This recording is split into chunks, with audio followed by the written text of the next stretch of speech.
I was strolling through the park one day, merrily along the way, when I was taken by surprise by some pretty eyes, while I was strolling through the park that day. Woohoo! There's my voice coming through nice and clear. Hi there, everyone. Good evening, good morning, good day, wherever you guys are at. I should have gotten the footage going. There we go. All right, we got ISO here. We got Arts 1984. We've got Shay. We have Hannah Heaven, and we have Master Knight DH. Great to see you guys all here. Say again, hope you guys are doing fantastically. California here. Awesome. Woohoo. So, say tonight, we might be joined by Nathan and Scott later. Hopefully so. So that'll be neat. And of course, our big topic for the evening is going to be the beginnings of stories. And for that, I've got a lineup of different stories to take a look at, as well as a writing exercise that I am hoping for all of you, should you be so adventurous, to take on. The reason being is because, as we all know, openings are really, really hard. It's really hard to get a story going, and so my hope is that through this exercise that I intend to give to you all later, that it gives you the opportunity and the time to begin tackling the opening to whatever story you have in mind, and we'll share. We're going to get more into that in a little bit, as I have it all planned out. But for right now, we've got TV Count, who just showed up, and Dorcas Daydreams. Great to have you guys here. Excuse me. And it is awesome to have you guys here tonight. Let's see. Art says, I do have a beginning to a story I've been thinking of today. Ooh, fantastic. And if you already feel like writing it before I even get to the point where I challenge people to start doing some of their own writing, then by all means do. Follow the inspiration in your heart and in your mind. Say, I'm actually using this also as an opportunity for myself to really kick my own rear into gear, to start working on the opening for a story that I'm really excited to start tackling. And I will be sharing with you guys my build up to that story, and also the opening to that story, through the process of this lesson. What we're going to be tackling, being today, is just the first in 3 installments. So kind of a long lesson. I'm not going to cram it all into one night. We will take our time. Han says writing is hard. Writing the beginning is hard, but the ending, yeah, it's worse. Endings are difficult, and endings are just like beginnings. There is no clear formula. There's no good way to know exactly how to end a story. It really always comes down to the individual story, but that can also be something that we address in a future live stream. How to do endings, because there is a way to do it. Fabio, even though I say there is a way to do it, let me not be quite so vague.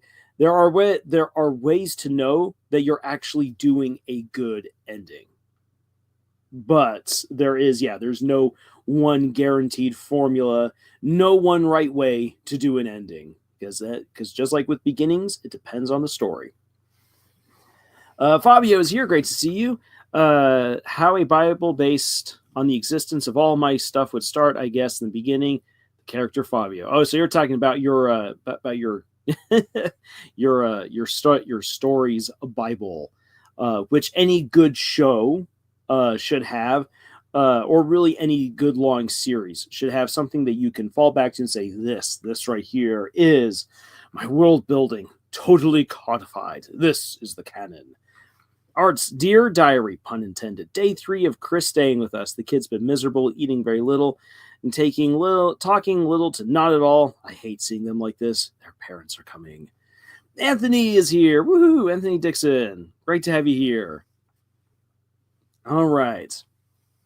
So, allow me to, as we got more people filing on in, allow me to have the chance to get some things off my chest, and then we will move on to the lesson. So first off, and I will actually shift my video for this. First off, if you haven't seen the most recent video, having a look at Disney versus Glitch, and then also transitioning into looking at the animation industry as a whole, and the place where novice authors, independent creators, where exactly we have a place in all of this, that's up. That is up and good to view.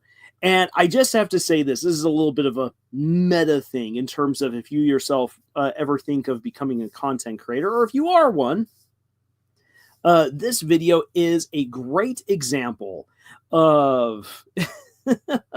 This video is a great example of just because one idea somehow did very, very well, your follow-up ideas and projects might not be as well received. So the second most popular video on our channel was one looking at how Disney lost to Glitch back in 2023 in terms of popularity, profitability, interactions. The numbers are there. Disney got creamed. You can take any 4 of Disney's movies in 2023, combine them together, and they would lose to one episode. At that time, it was the pilot of The Amazing Digital Circus, but the pilot of The Amazing Digital Circus was doing better than 4 Disney movies combined. Wow. That is sad. And on top of that, Glitch was actually profitable in 2023 as opposed to Disney at the box office, where Disney lost over $600 million. Oh boy. So I finally came back to address what the hay is going on in 2024. And what I came to realize when having a look at all of the properties that were there, and if I had decided to comb through all of the animated movies that had been made in 2024 and some of the other animated shows and projects, it would have been even clearer, but then the data would have just been so overwhelming, is that there is a market shift in animation. Big studios are scared of risking and losing money on more mature or even just simply teenage animation and really step back. The big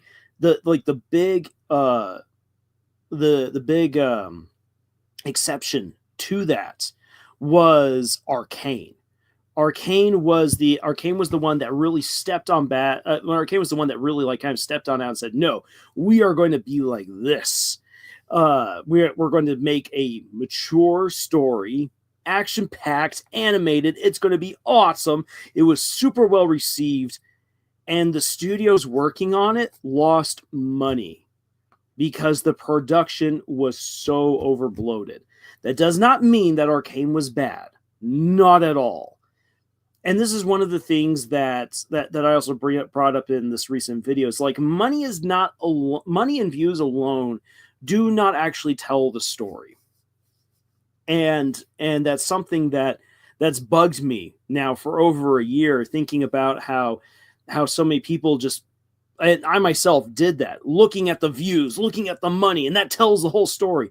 No, it does not. It absolutely does not. Because in this most recent year, in 2024, Disney did incredibly well, making over $1 billion in profit at the box office. Their gross profits, before you put in the net, before you begin figuring in production values and everything else, went for over $3 billion. at the box office. In fact, actually close to 4 billion, which is pretty impressive. And and yet and yet the hate for Disney just continues to increase. People aren't really excited about all the new stuff that Disney is doing. Disney Star Wars is effectively dead.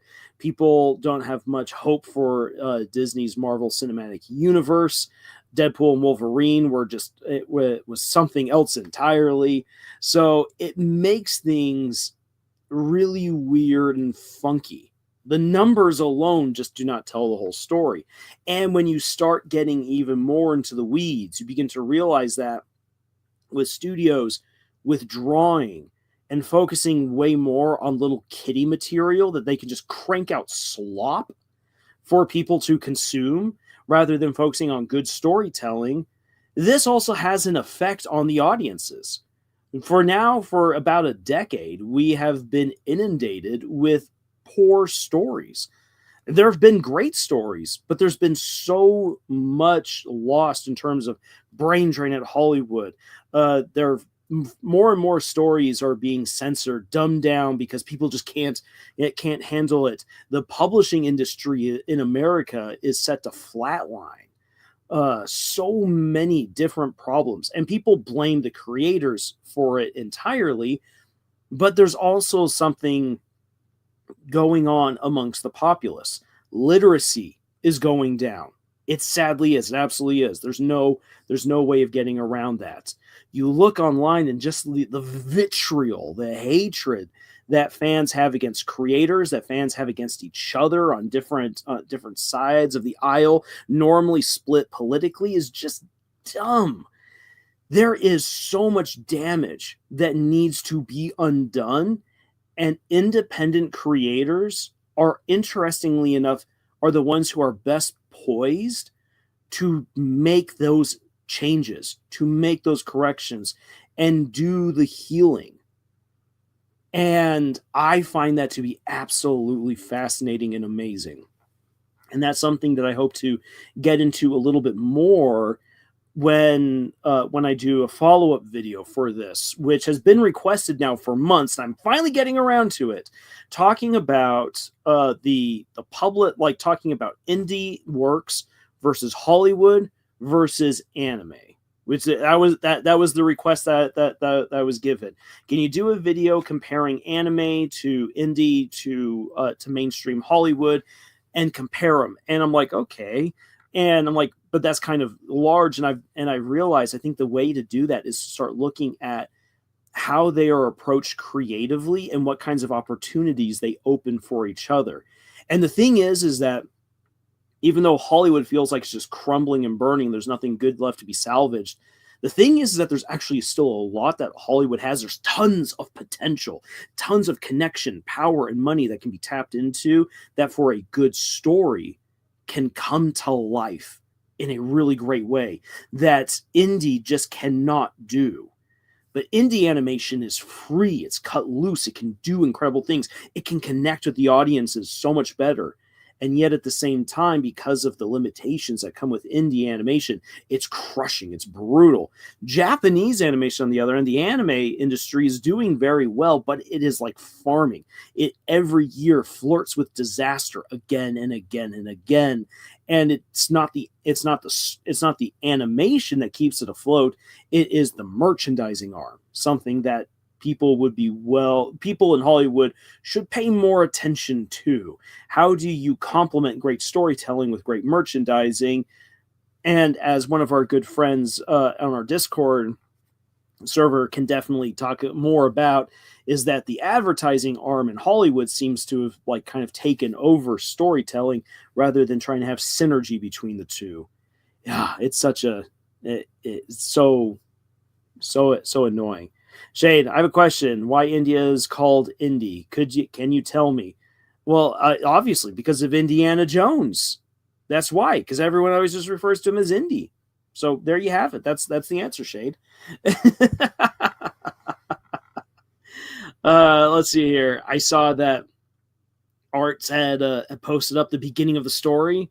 So I will read again. Dear Diary, pun intended. Day 3 of Chris staying with us. The kid's been miserable, eating very little, talking little to not at all. I hate seeing them like this. Their parents are coming over to talk to us. An intervention. What the hell? The kid's not doing drugs. We just lied to them about for all they're about, what they were. Now we have to convince them that it's okay somehow, that they're human and not a monster. I only hope that they won't hate us for the rest of their lives. We'll see, I guess. Yours deliberately, Des. I like that deliberately there. That's why I got the gist so far. I may change it. Hey, changing your beginnings is absolutely fine. We'll talk about that later. Fabi says, this came to mind at random with one of my things. I'm less clear on how it'll go. So I have this test drive. At times, some may think about that single thing, your child self, like over everything else, a toy, a show, an amusement park ride. Not even your kid self would want to stay there. Not forever. Very interesting opening. Shay says, hi. Anthony says, exactly. Views and numbers and money don't always guarantee success. As well as tell a good story. Exactly. Art says Mufasa is an example of what not to put out when you want to tell a story. And here's the thing. I actually think that there is a fun story that can be told with Mufasa himself as a character. But the thing is that everyone wants Simba's story. That's what people actually care about. And since we already know what the ending is going to be for Mufasa, where he ends up ultimately, which is dead in a gorge, the mystery is kind of taken out of that. And other than knowing where Scar's scar came from, really, there isn't much to tease out with Mufasa. And so, like, that's just one of the sad things. Like, I personally would like a good Mufasa story, but there's not much of a need for it. Then we have Shade say quantity is more profit than quality in the short term.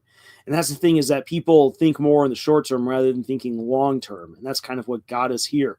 We got to be more like Rome, plan for future generations. Hannah says, how did it happen so fast? I would say, Hannah, that the degradation of publishing, of comics, of Hollywood in general, was something that was building up over time. All it needed was a catalyst to show the rot that had been building up. And the rot came from greed, from wanting to cut corners, uninspired storytelling, stolen valor, jealousy. You put all these ingredients into a noxious stew, and it can take off and become awful real fast once you just add that catalyst. And I think it was that when lazy storytelling that was meant to be mean to the audience was allowed to become normalized. Ghostbusters 2016 was one of those turning points. And I'm sorry, it's just a bad movie. I went in, like, I saw all the bad reviews, and I said, but I like Ghostbusters. I'm going to go in, I'm going to watch this for myself. I was like one of the only people in the movie theater. I sat down to watch, really excited. First 15 minutes of the movie I thought were really good, and then it just nosedived. And, oh, it was so bad. And it was so insulting to the original Ghostbusters and to the viewers at the same time. I'm like, what is this? I didn't believe it was possible. Yeah, it was. And then from that point, things just started rolling. And so, yeah, people then started getting rewarded for being lazy. People started getting rewarded for being mean to their followers. It was okay to bring your jealousy into the open, to backbite and destroy other creators. And unfortunately, we've just allowed for this to become normalized. And this is one of those wounds that needs to be healed. And it's one of the reasons why I love what Glitch Productions has been doing by trying to prop up other indie creators. And now, like, bringing people like Dana Terrace and Olin Rogers into the fold means that now they are trying to bring all these people together to give them a second chance and show it's okay. It's okay to fail. It's okay that you were once defeated by Hollywood. You will have your chance to tell an amazing story, and we're going to help you do that. we're going to try to heal things. And I think then it comes down to us as the fans and as other storytellers to try to encourage that healing as well and to give people a chance. Like, for instance, I was not okay with Shadow of the Conqueror by Shad from Shadiversity. After reading that book, crap. Wow. Such a bad story. But when I gave my review, I wanted to be generous, just as I want anyone to be generous with my first novel. And at the same time, give advice that I hope that if Shad were to ever listen to me, that he would put into practice so that way he could become a better author. Because just because you mess up once doesn't mean that you can't pick yourself up by your bootstraps and become great. That is the key. Someone can fail, but give them a chance to succeed. And if they succeed, you praise them for it. If they fail, you tell them why. And you give them that chance to fix it. You give them that chance to become better. And that's something that we're missing. That is missing in fan culture these days. And we need to fix that. And it's also missing in the creative industry. That needs to be fixed. Okay, there's my little soapbox right there. Moving on. Anthony says we now entered an apathetic state within the mainstream media. It's sad. I agree. TV Account says, I always thought media literacy could be learned over time. It can. It can be. We just have to encourage it. We need to encourage it, point it out, help people out. And I do believe that we can bring back better media literacy, better literacy in general, and promote great stories that people will be able to truly appreciate because they understand what makes a good story and not just simply consume slop, consume next product. That's how everyone is treating storytelling these days. And it's just, it frustrates me. ISO says, and that is the plot of reality. Unfortunately, this newest season of reality is poorly written. I'll take that. Can I have my reboot, please?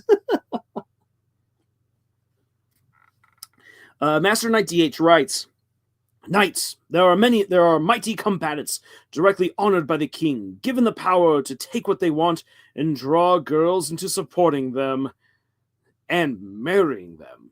Oh my! I don't know what to think about this speech right there, Master Knight. Shade said, I already answered Shade's question right there about India. TV Account. I always think what start can work for what story. Very, very good. Yeah, each story will have its own unique opening. TV Account. There's no formula. I've heard people talk about, you just need this to make a good superhero movie, for instance, start out, or you need this to make a great zombie movie. One of the best zombie movies ever made, which is Night of the Living Dead, doesn't even introduce its best characters in the beginning, who end up taking over the plot. No, we end up with two siblings being really annoying in a graveyard, and shenanigans ensue.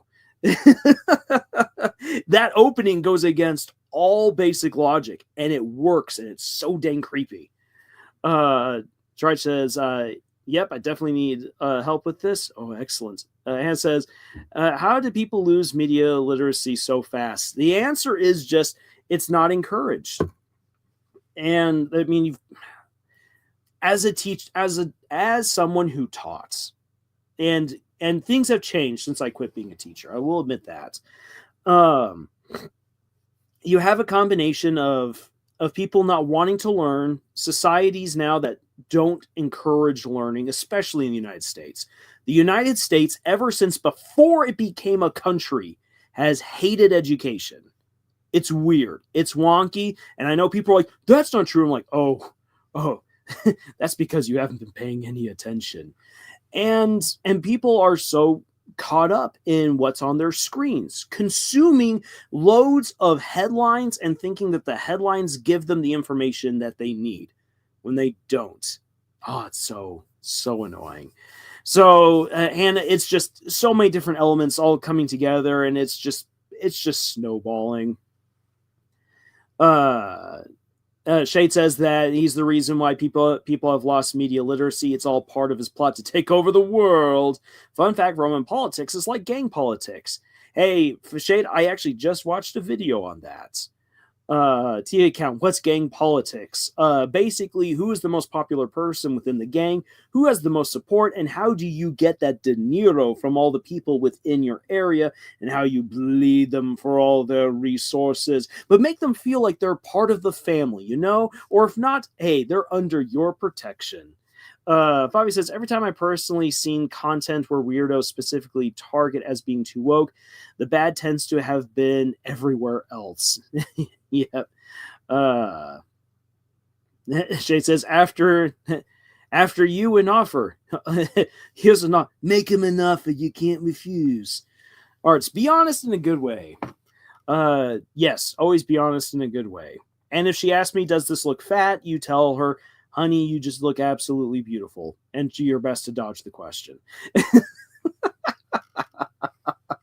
So with as many stories that Glitch is making with so many different writers, I feel like even I have a chance to get picked up once I become an animator. That's a goal for me now. And that is a great goal to have, TV.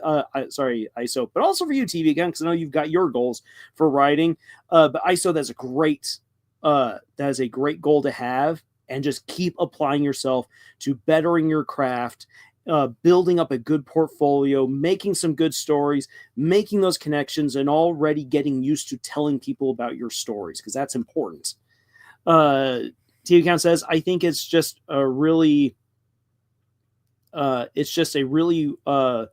wired power fantasy for one, and not an actual story.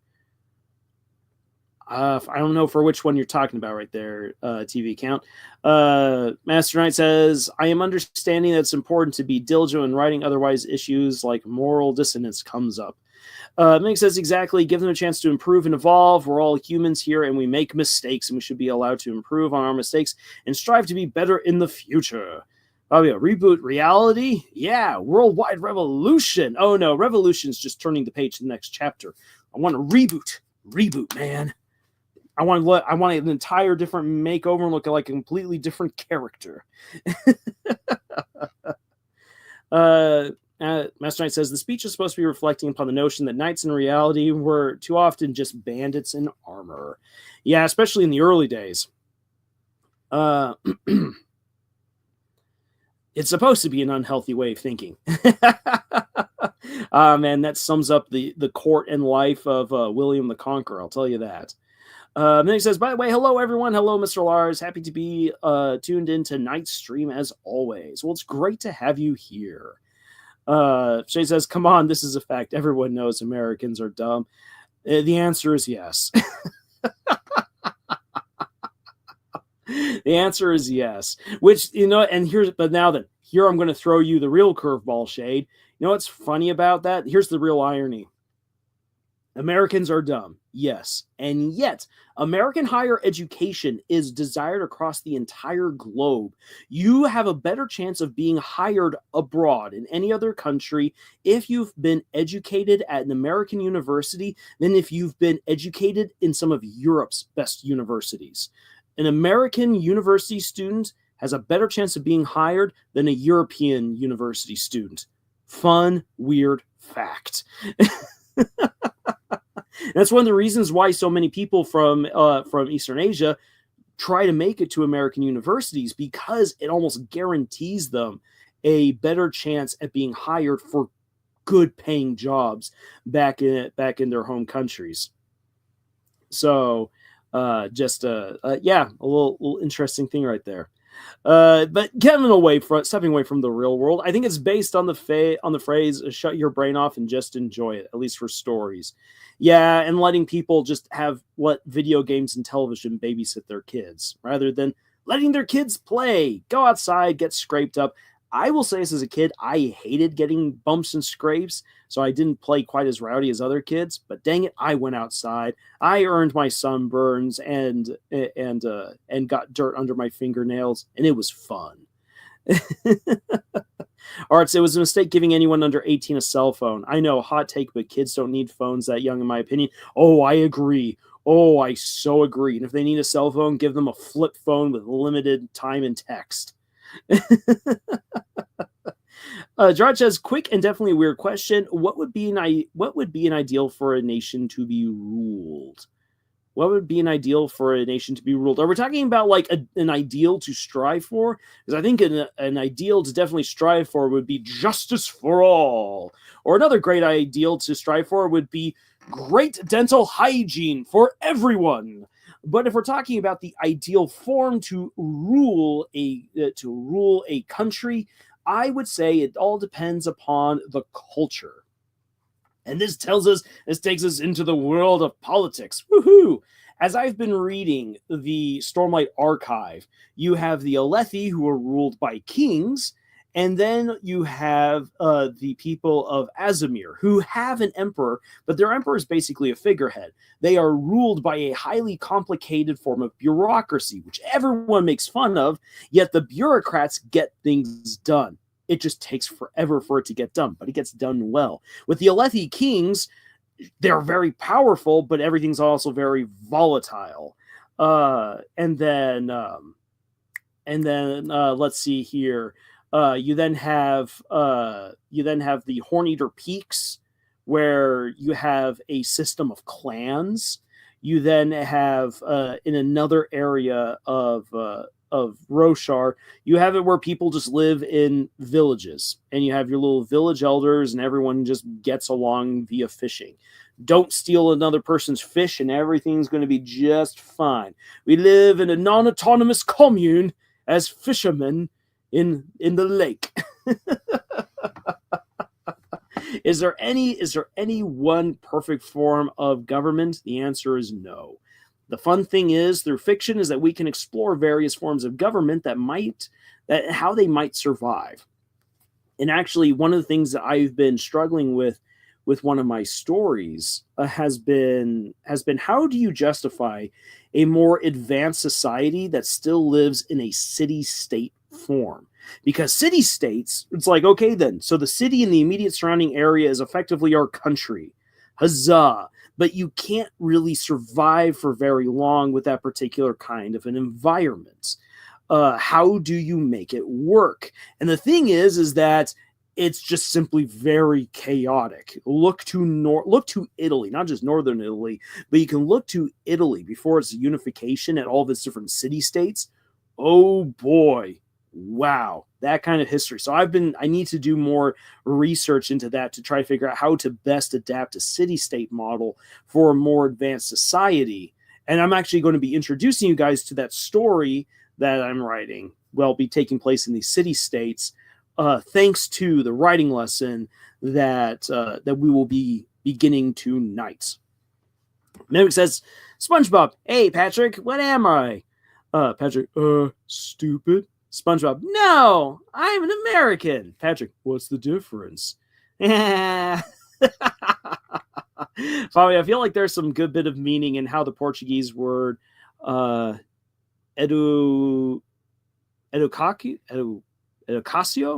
I know I completely butchered that. So I'll just read the translation. Seems like education, is both used for that and manners. Like have some manners translates into have some education. I like that, Fabio. I like that. ISO says, as someone who found my favorite shows, books, and sources of information from my phone at around 15, disagreement is a necessity. But I agree that there should be a minimum age or a special requirement.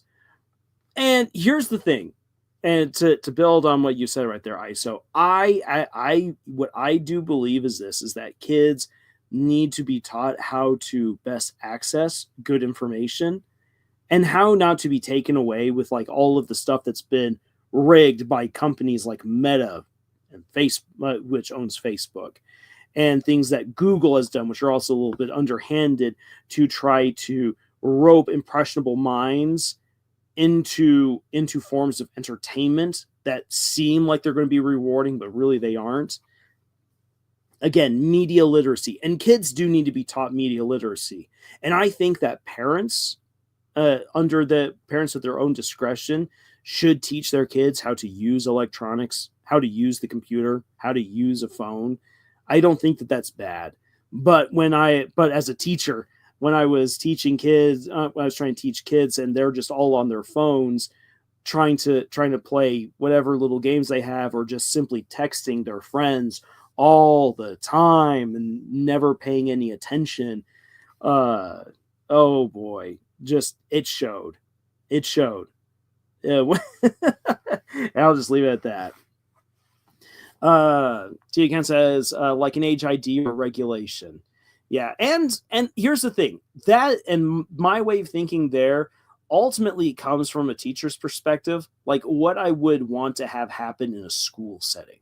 At home, a school can't regulate what kids do at home. They absolutely can't, and they shouldn't.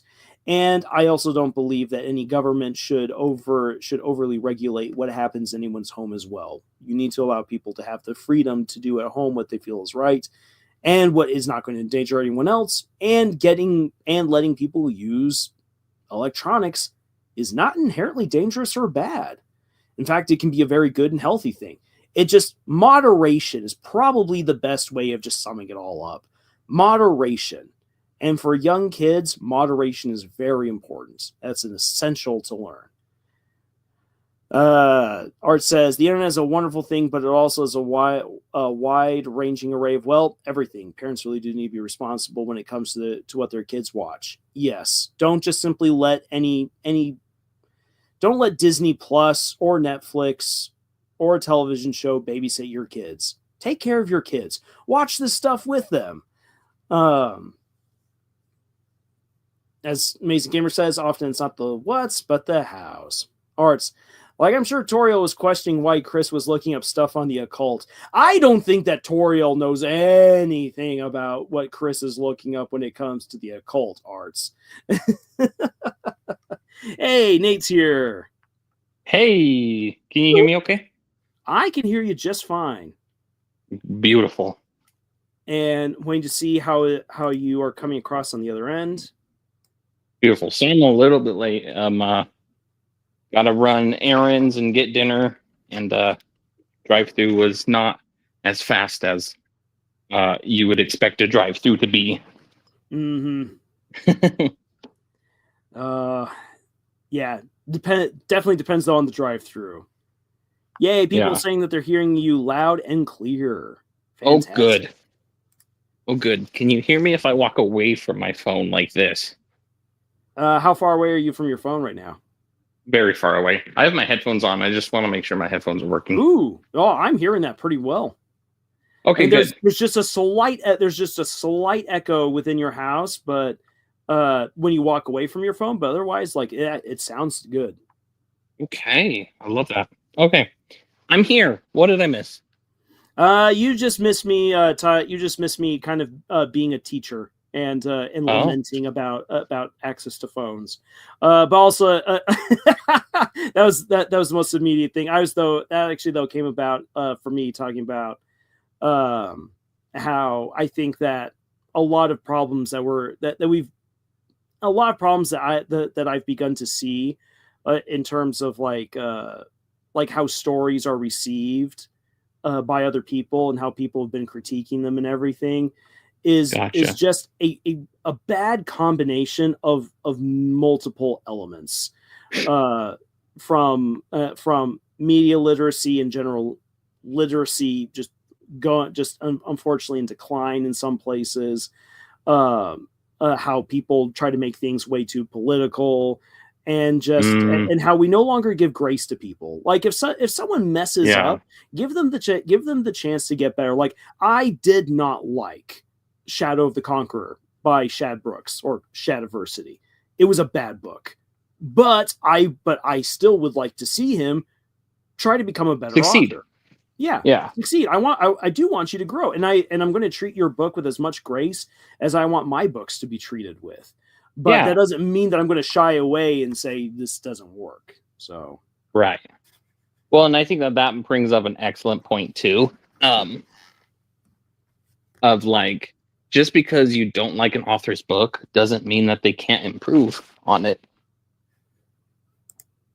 Mm-hmm. I just think about because you asked me to bring some examples of like good beginnings and bad beginnings. Yes. And one of the examples I brought, which we don't have to get into right away, was Powerless. But just thinking about like Powerless, obviously, this is a very young author. Like kind of one of their first books. I think it's their first book published in general, and it's like Ooh. I loathed this book, absolutely loathed it. But that does not mean that I want the author to fail. I want the author to continue to write, continue to get better, and continue to grow.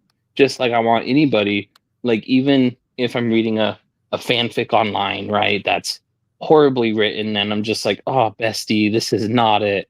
Just because it's not it doesn't mean I want the author to stop writing. It just means that we want you to write the story. We want you to write the quality that your story deserves, if that makes sense. Mm-hmm. Yes.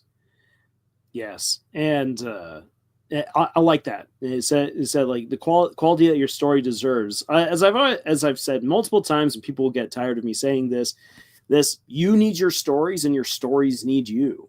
Like we just become better as storytellers. The more that we tell our stories, the more we engage with them, and our stories as well become better as we learn to grow. Yeah. Well, and it's also like, even if you don't end up becoming a published author, there's something so cathartic about writing a story. Like you said, the story needs, like, you need your story and your story needs you, but the world also needs your story as well. And the world doesn't mean everybody in the world needs to read your story. It's like the people in your world, your family, your friends, those are the kind of people who need your story just as much as you need other stories, Mm-hmm. Exactly. And you never know, and that's the thing. You never know. You never know within your own world who is going to need your story, or just to know that you are writing a story. Like there's some people who get that inspiration from someone and end up then going on to do their own amazing thing. That was actually one of the points I tried to make in my latest D&D video, was how this one guy ended up taking up D&D and doing a phenomenal job. He had never played D&D before. He had only watched the newest D&D movie, thought it was really cool, wanted to try it on out. Guy ended up being a phenomenal first-time dungeon master. And he also discovered in the process, he's a really good artist. He didn't know that he enjoyed He didn't even know that he enjoyed drawing until he started playing D&D. And he was like, and his wife was also like, I didn't know he could do this. This is incredible. I've just learned something about my husband. And like all of us at the table, we almost started like having a round of applause. We're all like, oh my gosh, that's so awesome. Yeah. Well, thank you, ISO. I'm glad that you never get tired of me saying that.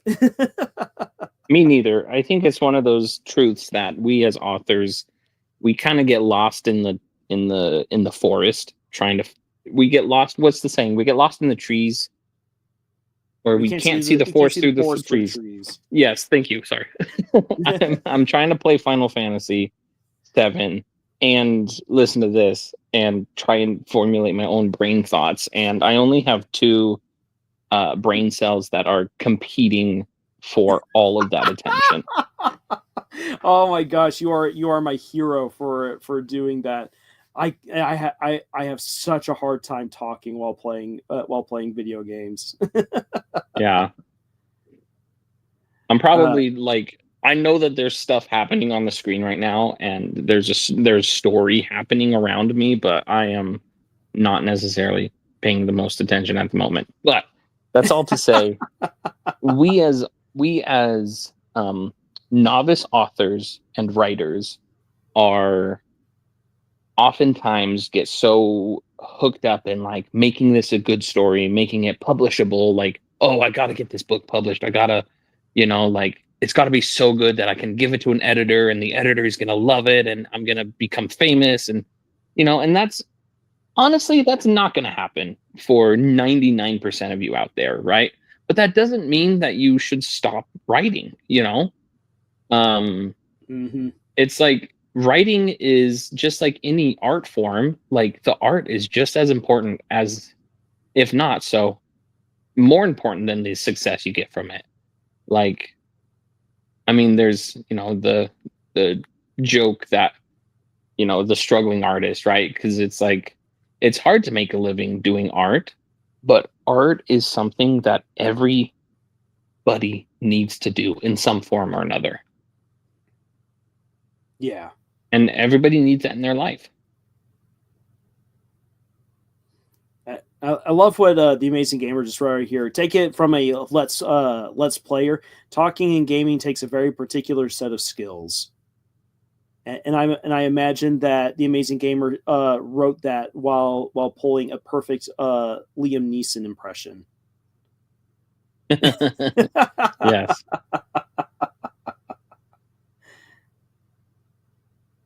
I want to quickly grab this from Arts before we move on. I found a fic with an interesting premise, but the story began with this format. Toriel, hey, Chris, yeah, Toriel, Moss, Chris.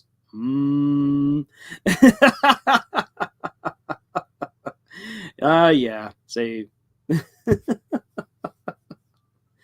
stories we do find. All right. That's why writing is a hobby for me, and that's absolutely fine. Yeah, we here at Camille's Harem, we want to support anyone who wishes to be creative. It doesn't matter if you wish to make this a like the goal of everything you want to do. You want to make a career of this. If it's just something that you find fun, but you want to get better, you want to interact with other people who have the similar hobby. I mean, that's what we're here for. I mean, we definitely do come from the perspective of it would be great if we could be professionals. But that's not why we do it. Yeah. Yeah. Say at this point, like I don't know if I'll ever make it big, but I've now come to realize I won't be my best self if I'm not working on stories. Exactly. I love that. And I have failed to be my best self because I have not been writing stories as religiously as I should be, or as I want to be. I always talk about how I have basically, you have your adult life priorities, but then you have your free time priorities, right? And my free time priorities, like writing, is probably the third on my list. And so it's like, if I have a rare day where I get through all of my adult priorities, and then I'm able to get through my other two free time priorities, then I have time to write. Like, wow, what a day. But that's just so rare nowadays for me. But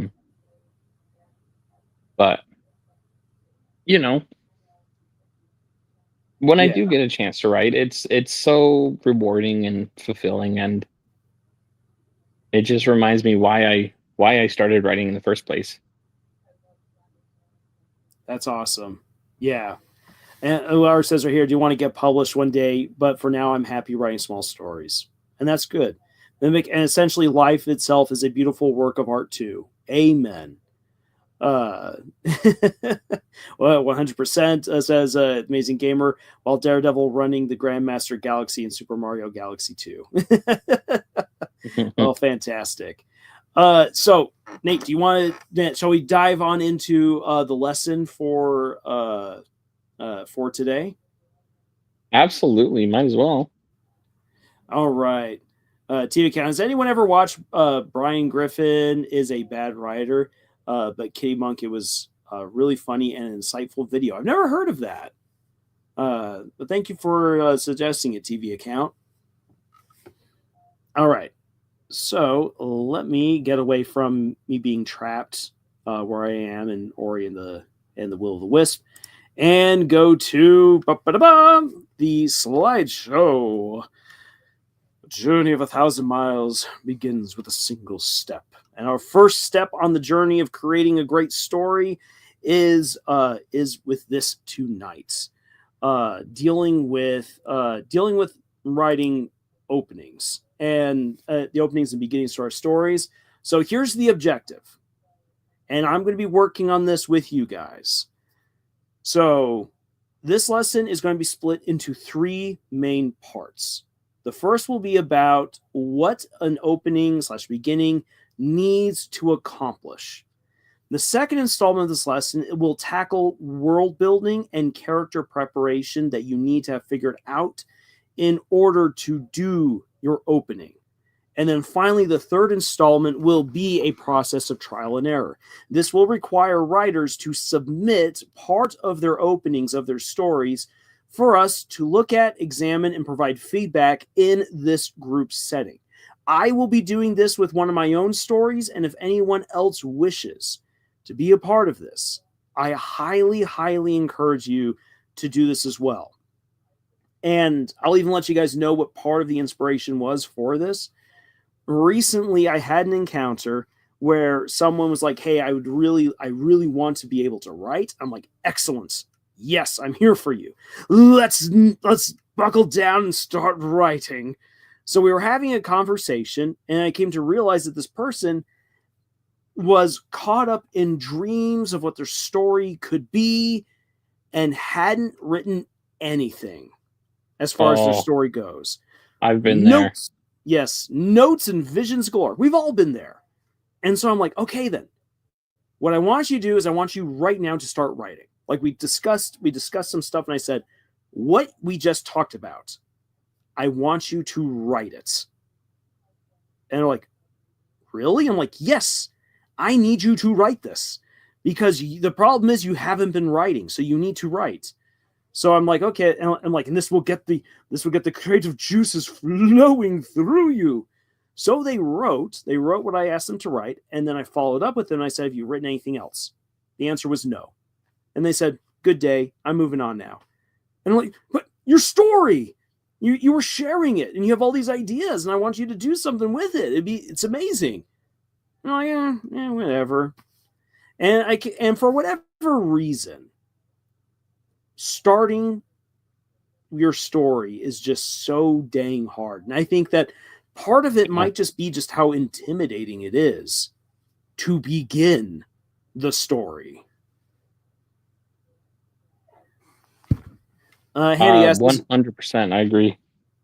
Yeah.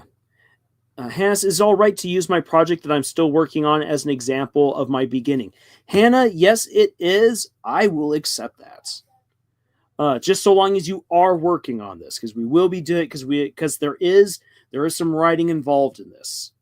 For anyone who wishes to undertake this, I do want to see the fruits of your labors. I will be sharing my work as well, which will be up for you guys to examine, and not necessarily to praise and say, Lars, you're so great, but because I do want your feedback. I do want to learn and grow from this experience right alongside all of you. Then Isa says, I've been drawing a lot recently, and I think I found my general art style. Fantastic. Congratulations. Continue working on it.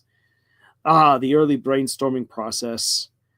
Dang, they have ideas, but no solid foundation to build on. Yes, that happens to so many of us. And it's okay if you're there. What we just want is we want to help people get out of that spot and start writing. Because when you start writing, things start coming together. Amazing Gamer says it's good to make notes no matter what part of the story it is. Just keep jotting notes, connect their dots all later, and build a narrative around those sparks of creativity. And that's where editing comes in. I'm Omega's here. Great to see you, I'm Omega. He's working on character sheets right now. Sorry, Nate. I cut you off. Oh, no, I was just saying, yep, so that's what editing is for. Amen. All right. So tonight, this is the first installment in three parts that all make up the same lesson about how we can tackle beginnings. And so let us move on. And let's just admit this right off the bat. We've already talked about this But let's just hammer it home, just so that way you know that you're not feeling weird and that you're not weird or the exception if you think or feel this way. Beginnings are hard because there is no formula that will guarantee your success. Anyone who tells you that is lying. There is no guaranteed way to open a story because it depends on the genre you're writing for, the characters you're playing with, the world building that you've created, the pacing for your story, the tone that you begin with, the atmosphere of your overall story, your own writing style. Just like ISO's like, hey, I think I figured out my own general art style. Every single one of us also has our own way of writing. And when you add that into the mix, it throws everything else up into the air, along with just so many other elements that will influence how you write. And then on top of that, the opening of your story is meant to hook everyone right off the bat and be like, oh, this is amazing. I need to continue reading. You want people to also know what ride they're getting into, so that way they don't feel lost going forward, and they needed to immediately connect with your characters. It's so much to juggle. So don't feel frightened. I mean, if you feel frightened, just know you're not alone. We are in the same boat with you.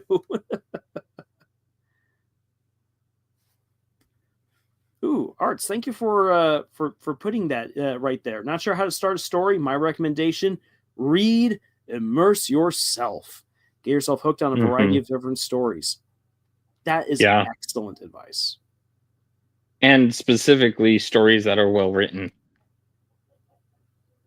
And it's silly that I feel like I have to make that distinction, because there's so many times where I'll talk to people, be like, yeah, just, the more you read, the better you are, like the better of a writer you'll become. And they think that means reading anything will make me a better writer, which to an extent, yes.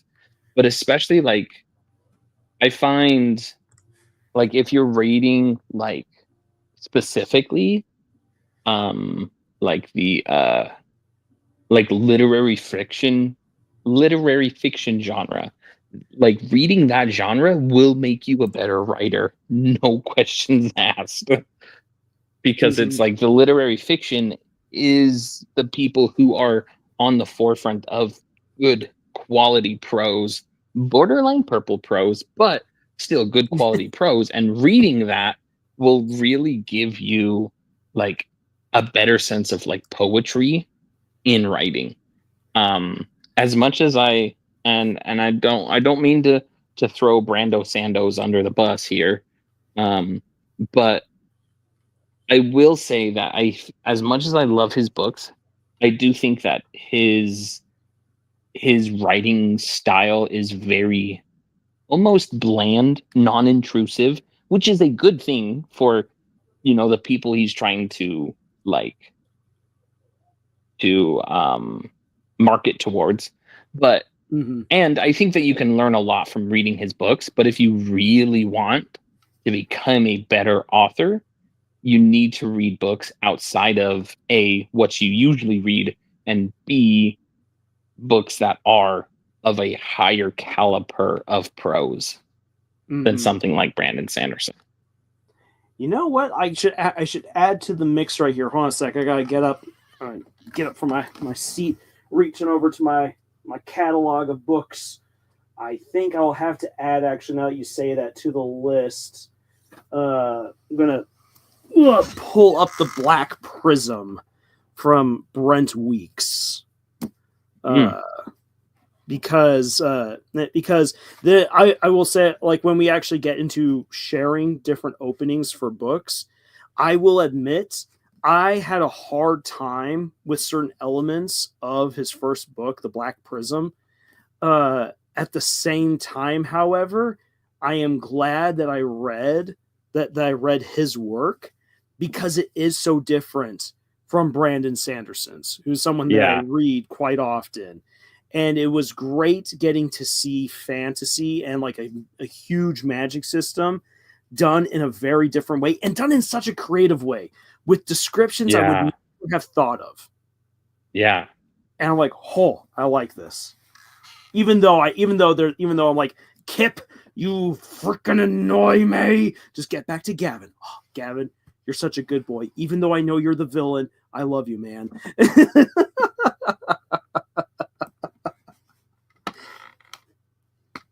I love that. All right. Up it up it up. Let me take us on over here to the next to next slide. So I give up is where a lot of people where a lot of people do throw in the towels. It's an honest truth. Most writers, I can't say most. That's probably being too hyperbolic. But many authors don't get past ever starting their own stories. Yeah. Because it is something that's so overwhelming. And there's so many excuses that we can give ourselves for not doing the work. And so it's so easy to just give up and throw in the towel. And this is where we have to say, don't give up. Because once you cross that hurdle of starting a story, once you've begun, you are now in the thick of it. You're in the adventure. And something that Hannah brought up way earlier, then there's the endings. Endings are their own vicious beast, which we will eventually get to. But yes, that's down the road. The first step. Got to take that first step to get to start writing. And the first step is sometimes the hardest and most daunting. Mm-hmm. Yeah. But once you're on that adventure and you start to get to know your story beyond your notes, beyond what dreams you've had, and it begins to become real and personal to you, the more you want to write, the more you want to spend time with it. Yeah. Well, and I feel like, and stop me if I'm jumping ahead here, I feel like, the notes and stuff are really important, but I feel like a lot of writers get like lost in the note sauce. They just end up writing notes and world building for forever, which is all fun, but you're never going to get to the story if that's what you're doing, like just hyper fixating on those notes and making sure that the story is perfect before you start it. It's like, I feel like oftentimes we expect ourselves to write a publish worthy book our first time through, and that doesn't happen.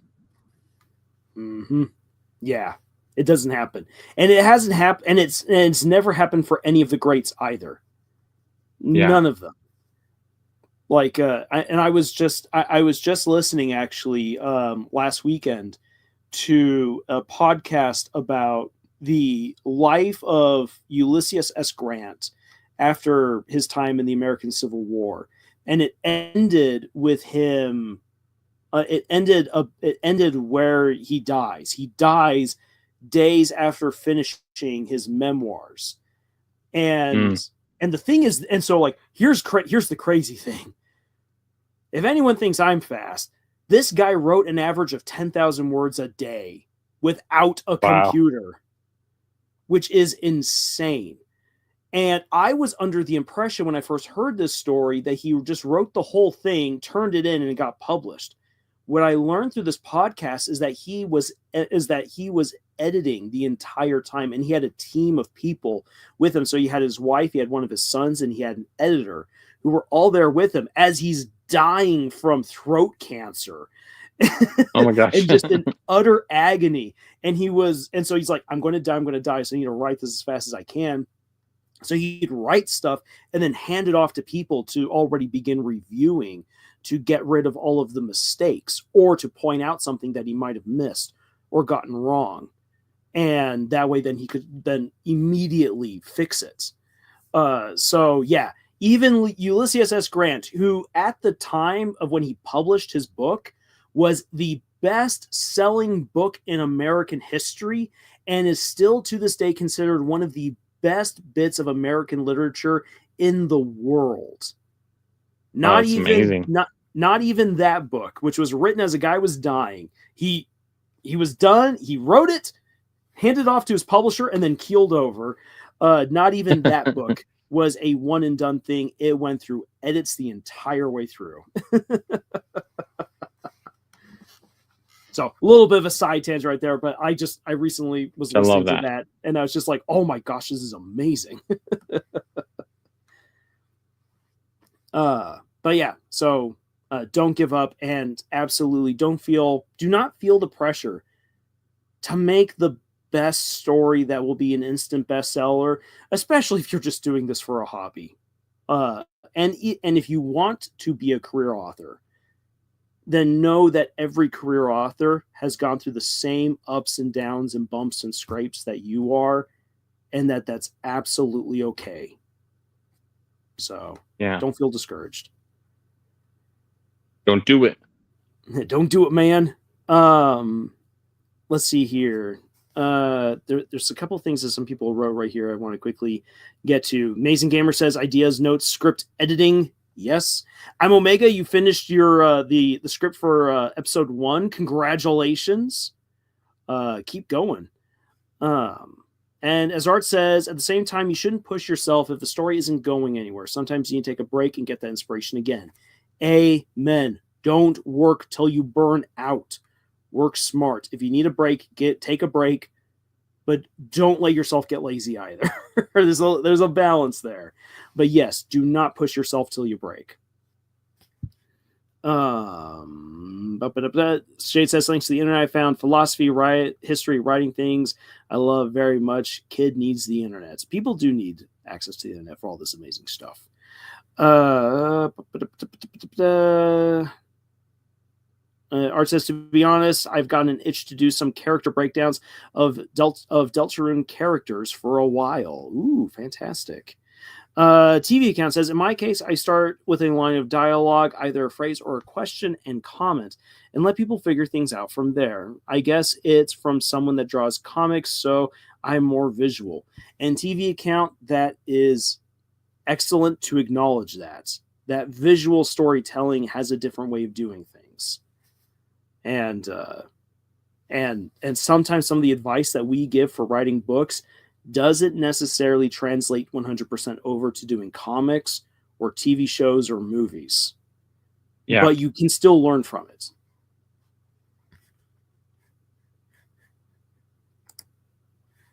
Okay, so coming back to the slideshow.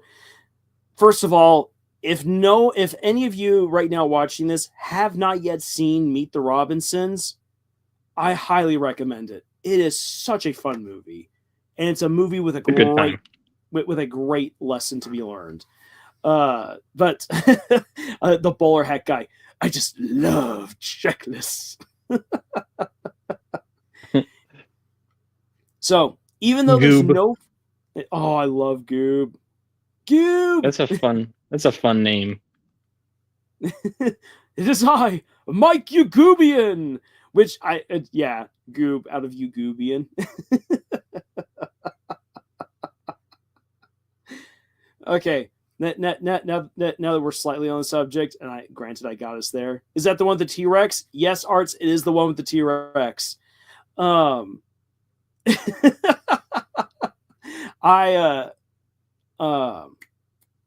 love the fact that the director did the voice for the villain, and that he channeled his anger at the traffic in Los Angeles. Like that is how we got Bowler Hat Guy.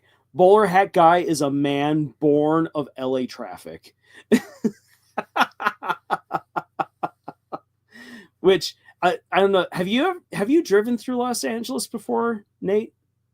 Many times. Well, I should say I myself have never actually driven through LA, but I have been in the car many times while driving through LA, and it is always a disaster.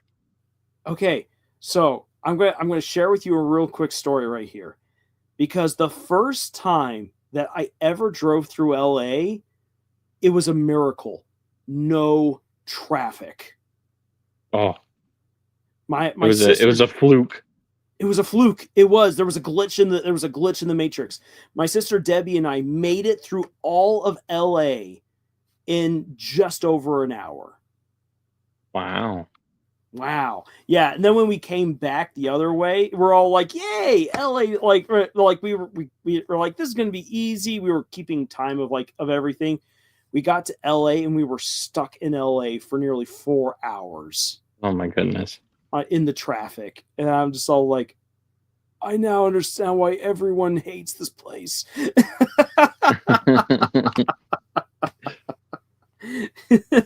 Yes, Arts. That is a lot of anger. Traffic in general causes me internal suffering unseen by man. I saw Meet the Robinsons was one of my favorite movies years ago. Oh yeah. No, Goob, that's cute. Reminds me of I am a goofy goober. Rock. Yes. All right. What sorcerer says, how the heck did you get through LA in 1 hour? I wish I knew. I honestly wish I knew. It was with my sister and I. It was our first time being in at least being in that part of LA, just along the freeway, and we're just like, wow, this is nice and easy. I don't know why everyone hates this place. Goofy Goober, one of the best songs in history, says Shade. Okay, so just as Goob, or the bowler hat guy, loves to have a checklist for his evil, dastardly plans, there is a checklist that you can use for writing your openings. Now, again, there are no good formulas to guarantee success, but with a checklist, you might be able to think about what things your story does have that might make the opening feel stronger. So, one of those things, does it establish the atmosphere, meaning the feel that the story will have? If this is dark fantasy, do people understand that this is dark fantasy? If this is a horror story, do people understand that they've just opened up a horror book? If this is action, does this feel like an action-driven story? If this is a story that's meant to be about going and having nice, cuddly, cozy tea parties with forest animals, and it's just slow and easygoing, does it feel that way in the first chapter? Because the first chapter helps to establish for the audience, the reader, what they're getting into. So does it establish the atmosphere? Another thing is at least one of the main characters in the opening. Yes, absolutely. Yeah. Okay, so going back on that first point. Okay, yes, please. I'm just thinking, imagine you open up Stephen King's newest novel, whatever it may be, and it opens up and it reads like a chapter from Hitchhiker's Guide to the Galaxy. And then the rest of the book is just this dark, depressing horror. That would be awful. Yes. That would be awful. That I think this is what is most important. A lot of people, I feel like your first chapter should really be a good, almost like a condensed version of your novel. Not in the sense of it needs to go hit all of these story beats or whatever, but I mean in terms of atmosphere, what atmosphere are you aiming for with your book? Is it, like you said, an action book? Is your book full of mystery and intrigue? Those are the kind of things that you need to set up the expectation for the vibes of your book. And I think a lot of people make the mistake of my book has to have action right out the gates to get people hooked on and want to read it, and then neglect to have action through the rest of the book. No, you just need, and I think that's what. Sorry, I'm kind of bouncing around again. No worries. I think that's where most mistakes happen when it comes to the opening, is making the mistake of thinking you need to have this action-packed opening. But no, you just need something that gives a vibe, just gives the emotions, the atmosphere of the novel that they are about to read, so they know what they're getting into. And you know what? Some people might pick that up and be like, this is not the atmosphere I'm looking for. Other people will pick that up and say, oh, Yes, that's great. And that's okay. Not everybody needs to enjoy your book right off the bat. Mm-hmm. Yeah. No, I agree. And there's some people who get really upset when an opening doesn't immediately grab them. And I'm like, give it some time. Like, this isn't a TikTok where it's trying to Yeah. give me everything in 10, 15 seconds. This is a book. And I'm willing to, if the premise that I read on the back or that the store clerk told me sounds good and I'm opening up this book, I am willing to give it my time to figure it out. Yeah. Fablehaven has a boring opening and it is an Hmm. amazing book. Yeah. I'd agree with that. Um, two excellent questions from Jiraj and from TV account. First question was, how do you set the tone of a story, and then is there a difference between an opening / beginning versus an inciting incident? Um, I want to tackle Yes TV to the accounts. second one. Yes, there's a yes, and I want to get to that. I want to address TV accounts question first, and then talk about Jirage's because that's going to be a big answer, at least from me. As Nate says, yes. So the thing is this: an inciting incident can be in the beginning of your story, but the inciting incident is always something way smaller than the opening. The opening is like the whole chapter. It could even be a couple of chapters, depending on the kind of story you're reading. But it's the whole kit and caboodle.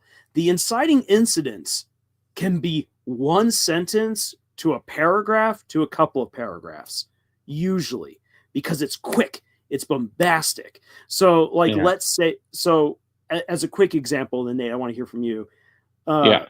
You've got the beginning of a story. Peter Parker is walking down the street. It's Spider-Man. And you've got the whole, I'm your friendly neighborhood Spider-Man, but today I'm not slinging around because I'm going to do my job. And I have to get a picture other than of Spider-Man because Jameson, blah, blah, blah, blah, blah. Oh, Mary Jane. And you get all of the exposition that you're going for. That's the opening. And in the opening, you can have the inciting incident of, as he's got to get to where he's got to be for work, some mugger comes and quickly grabs an old lady's purse, shoves her down, and runs away into the alleyway. Stop that man! He stole my purse! And then Peter's like, where can I go to hide so I can quickly put on my mask? Boom! That's the inciting incident. That's the moment that the action begins, that puts us onto the adventure or leads us into the problem. And you can have multiple inciting incidents for any plot points, major plot line, or subplots. Yeah. On that note, I think here's the way I see it, right? So your book, there is in the point of your novel, right, is to set up some characters, B, have something happen that C makes the characters change, right? Like if you look at like the point of a novel, there's always a beginning, something that causes change, and then an end point. Mm-hmm. And that something that causes the characters to change, that is the inciting incident. Right. And so the inciting incident does not necessarily have to be in the beginning of your book. That being said, I believe if you look more on a granular scale, every chapter needs to have an inciting incident. Because if you look at basically a novel is just a collection of creating a status quo, right? So creating, setting up a situation or a place or characters. So you have a status quo, and then you have something that challenges that status quo, which would be the inciting incident. And then the third step is redefining what that means to their new status quo. Mm-hmm. And that is a novel. And you do that on a chapter by chapter basis. Every chapter needs to have, here's where we are right now.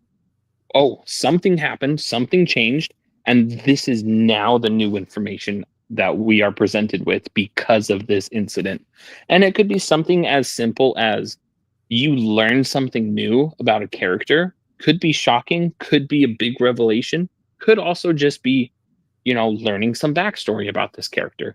That in a chapter is an exciting incident because it has now changed how the characters in this book and the reader interacts with interacts with the world. Yeah.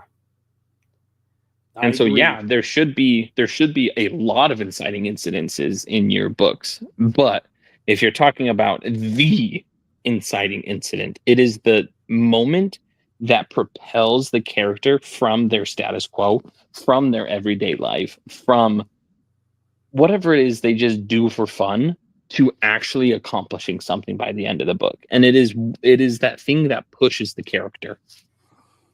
Mm-hmm. I agree. Thank you, Nate. That's good, especially and just like thinking how every chapter should, as you said, every chapter should have its own inciting incident. This it reminds me of the advice of how to think that like every chapter is kind of like a short story.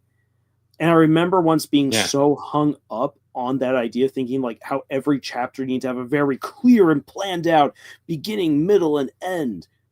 What I came to learn really about that is that each chapter needs to tell a part of the story as its own little story, and not just be dangling on out there with an unfulfilling end. Like, it's okay to have cliffhangers and things like that at the end of a chapter, but it still needs to make sense. And that's one of the things that frustrates me, for instance, when reading A Song of Ice and Fire, is that so many chapters just suddenly end.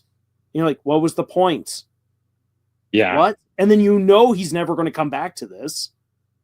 Yeah. Well, and and I don't necessarily want to get started too far down on this tangent, but we it's funny that you bring up Game of Thrones, because my wife had never seen Game of Thrones before. Mm-hmm. And so we sat down and we watched the whole series, and I don't want to spoil the ending for anybody who hasn't seen it.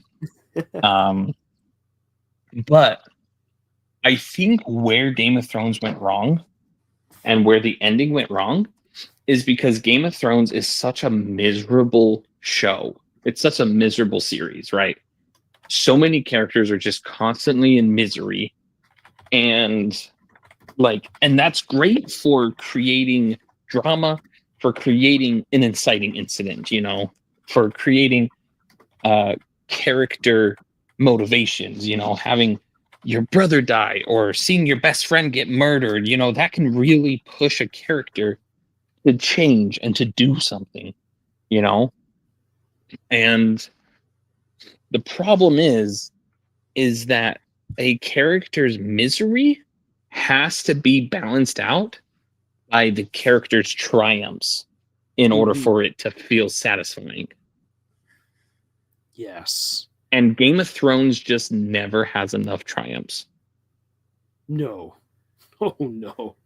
That's antithetical to what Game of Thrones is. Yeah. So I want to real quick. I saw yes. ISOs. I have not been paying super close attention to the comments, so you go ahead and stop me if you see one. But the one I did see was ISO's question: in a story where there's immediate action, would the inciting incident just be the next major plot point, or is the beginning the inciting incident? It could be that the beginning is the inciting incident in my story. And this is, once again, when Lars talks about how, we're going to share our beginnings and we want feedback on them. My inciting incident starts out with, oh, my best friend just turned into a dragon, and I don't know what to do about that. That's how the book starts, right? And it's a little tongue-in-cheek, a little actiony, which is kind of what the story, the vibe of my story I'm trying to go for, like an action-packed kind of tongue-in-cheek kind of a story. But it's like that is the inciting incident, and throughout the course of the story, you get to see some of the like um the the memories from the main character's point of view that led up to the main character becoming a dragon. Because this was, a horrific event. And that is what the book opens up with. Like, oh my gosh, like what in the world? Like my best friend became a dragon. I don't know what to do. He's rampaging across the city. He's completely out of control. He doesn't know, like, I don't understand what's happening. Right. And that kind of gives some bit of like what in the world's going on. Maybe too much vagueness because there needs to be a balance of, wow, I care about these characters and something bad is happening to them, and wow, I just read 5 chapters and only now getting to the stuff where bad things are happening to the characters. You need to find a balance in there. And my instance of jumping straight into the inciting incident might actually be the wrong thing to do. I don't really know. I haven't beta tested this story, so I can't tell you. That being said, it's like that is the inciting incident, is the main character being who is, the chef at the castle, best friends with the king, and the king just turns into a dragon. And now what does she do? That's the inciting incident, but that's also the first chapter, or that's the first paragraph of the book. And so the status quo is immediately challenged and propels the story forwards. And you won't really know if that's the right choice until you get people reading your story and giving feedback. Yep. Again, feedback is always essential, because you have sometimes ideas that are like, this seems really good, and then people are like, oh no, that wasn't good. Yeah. Now then, so, and Shay brings up right here a quick counterpoint, and then George, I am going to get to your question. Not always in the beginning tell what type of story you want. Sometimes you want to surprise. Oh, you thought this would be adventure fantasy? No, this is a horror fantasy in the middle of it. To which it is fun. I will say this, it is fun to pull that switcheroo. However, you do not want that switcheroo to come out of nowhere. Yeah. There needs to be build up and lead up to it. Exactly. There needs to be build up, and you would want to already introduce that in the beginning of your story. I think actually like a good example of this, even though the show really tanked in the end, is Ruby. The opening for Ruby is just amazing. It's big. The opening to Ruby, the conversation between Salem and Ozpin about fairy tales, about heroes, is so dang good. And then suddenly you're like, school life. Like, it almost feels actually more like the school life thing is like really like getting the rug pulled out from under you. And then by the end of volume 3, with everything that happens there, we now finally enter into what Ruby was meant to be, or at least what Monty was envisioning. The show fell off after that because Monty unfortunately passed away, and the people who took over afterwards weren't as great as him. Let's just be honest. But the thing is that Monty let you know from the very first episode, we're going big, we're going deep, we are going to do some crazy things. But for right now, we're going to enjoy these 4 friends, 2 of them sisters, being at school. Doing silly things. Yeah. Oh, look at John. He's falling in love. Yay. Oh, it still hurts. Yeah. That was so sad. That's one of the most heartbreaking deaths ever. It is. Oh, it's so... it still leaves me messed up years later. Which lets you know that it's great. Monty did a fantastic job. And just coming back to like what it said. And here's the thing is that And this is something that Miles and Carrie, this is where they began to fail, was the atmosphere. So this, I'm going to use this as a way of already kind of moving on over to what you wanted to ask about, Jiraj, when it came to tone, is that Monty had established in the first episode fantasy, steam, like magic punk stuff. The characters are going to be witty, but there's a sense that something big and dark is on the horizon.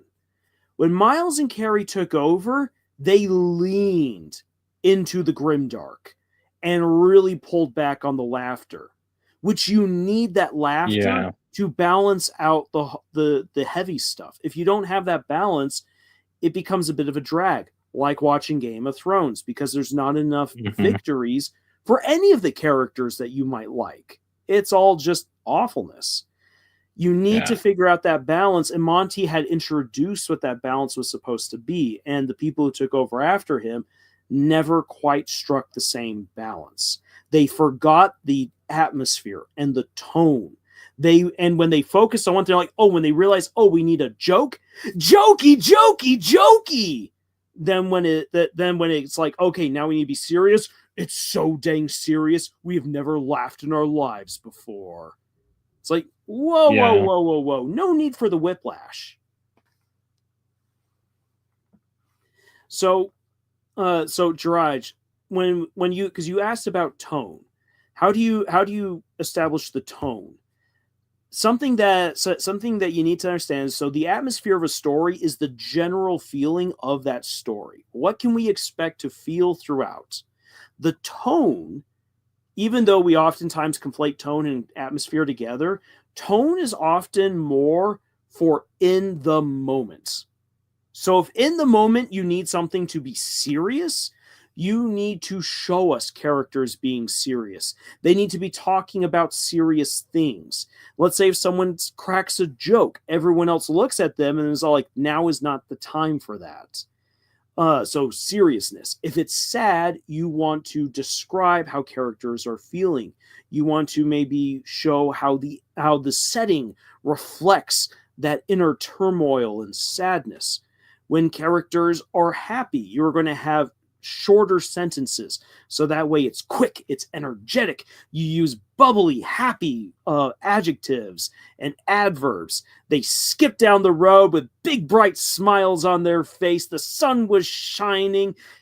Lollipops were on their tongues. The sweet taste of watermelon. It felt like the best day ever. When you use, but it wasn't. But it wasn't. Then the murders began. What a quick shift in tone. But maybe that's what you want. Maybe that's what you want. Yeah. Yeah, your word choice, your sentence structure, how you describe things, how you make people talk, that establishes the tone of any given moment.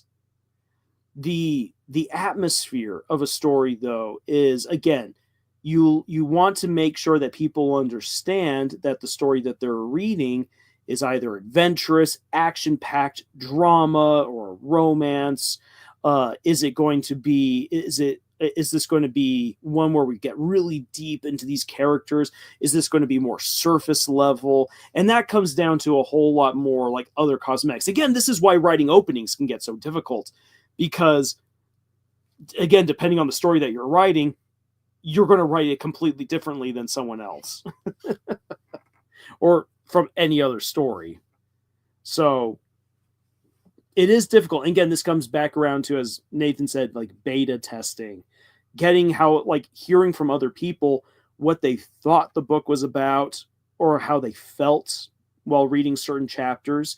Because you're like, I want people to feel happy while reading this. And someone said, I felt angry. You'd be like, okay, why did you feel angry? Please tell me. and get that necessary feedback. Yeah. Drudge says, I think I may have made a boss battle of my question. Oh, my bad. No worries, Drudge. It is a good question to have. That is what we want to see. Shade says, "My best friend, a dragon. What I supposed to see next episode to find out." Shade is looking forward to the next chapter already, Nate, and he hasn't even read your book yet. Oh, yes. I did something right.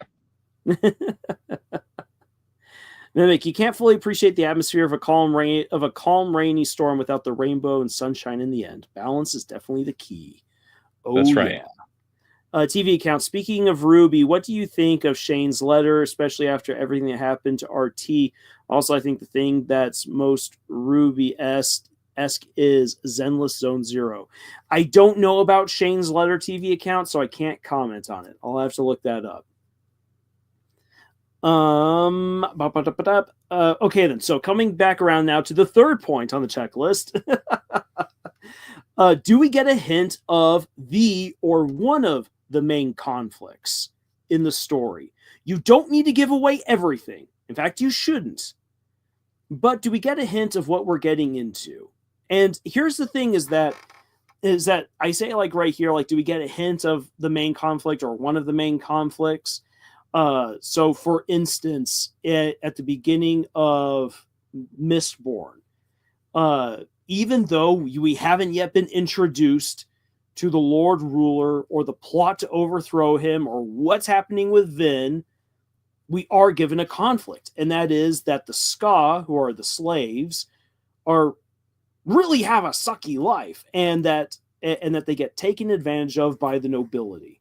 And then lo, here and behold, comes Kelsier, who's all like, "Oh, the noblemen right here are taking advantage of the young women? Well, I'll see to that." Stabby, stabby, stabby, stabby, stabby. It's not the main conflict. It was a conflict. It's very important that you know that it was specifically written saying stabby, stabby, stabby, stabby. Yes, exactly. I swear it's there in the book.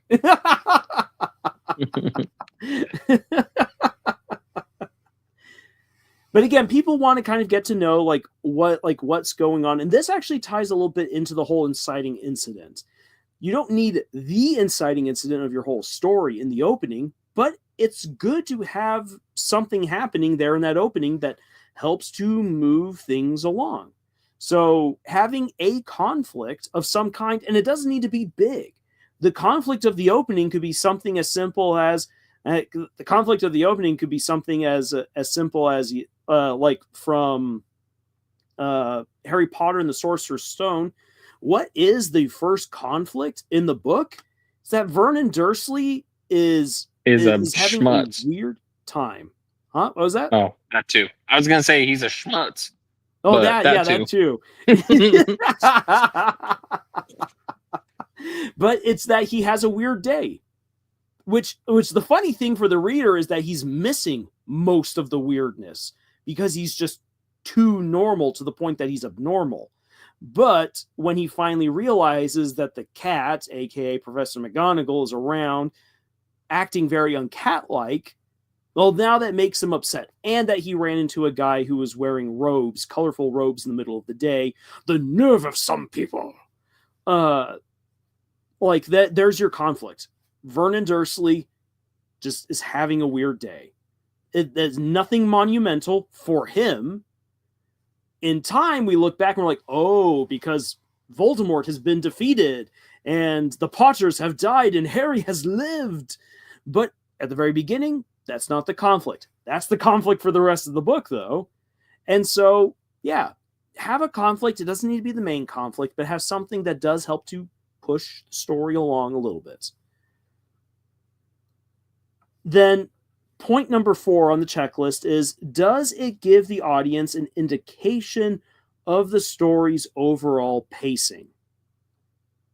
So for instance, if I turn on around and I grab up the Fellowship of the Ring and I turn to its very beginning. Skip the prologue about the history of the pipeweed. And I then open up to the very first page and there's a wall of text. I know that I'm in for a story that takes its time.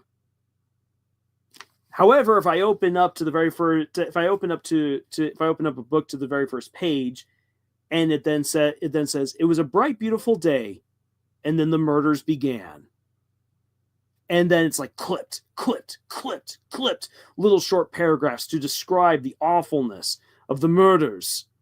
I know that I'm in for a book that's going to hit me hard and fast at times. Might not be for the entire book, but this book is going to be quick. So you want to make sure that you give your audience an indication of the overall pacing. There will be times where a story slows down, times where the story speeds up. But if the opening to your story is super bombastic and fun, really fast to read, and then every chapter after chapter 3 is a long slog of purple prose, you have lied to your reader about what your story is going to be like. Yeah. Well, and I think also on the front of like lying to the readers, you also need to and prologues and beginnings are not necessarily the same thing. But I think you also need to be very conscious of like the use of prologues and not setting up an expectation that you're not going to keep, and B, giving all this information that has no like immediate bearing on the story. You know what I mean? Like, I just think of Twilight, right, as an example, where it's like a prologue that is like at the very end of the book. It's like a scene from the end of the book, and it's like you have no context for anything that's happening, and it's just kind of, you're like, what? And then the book starts, and then you're like, oh, okay, and it's like, you probably don't want to do that. Mm-hmm. Yep. And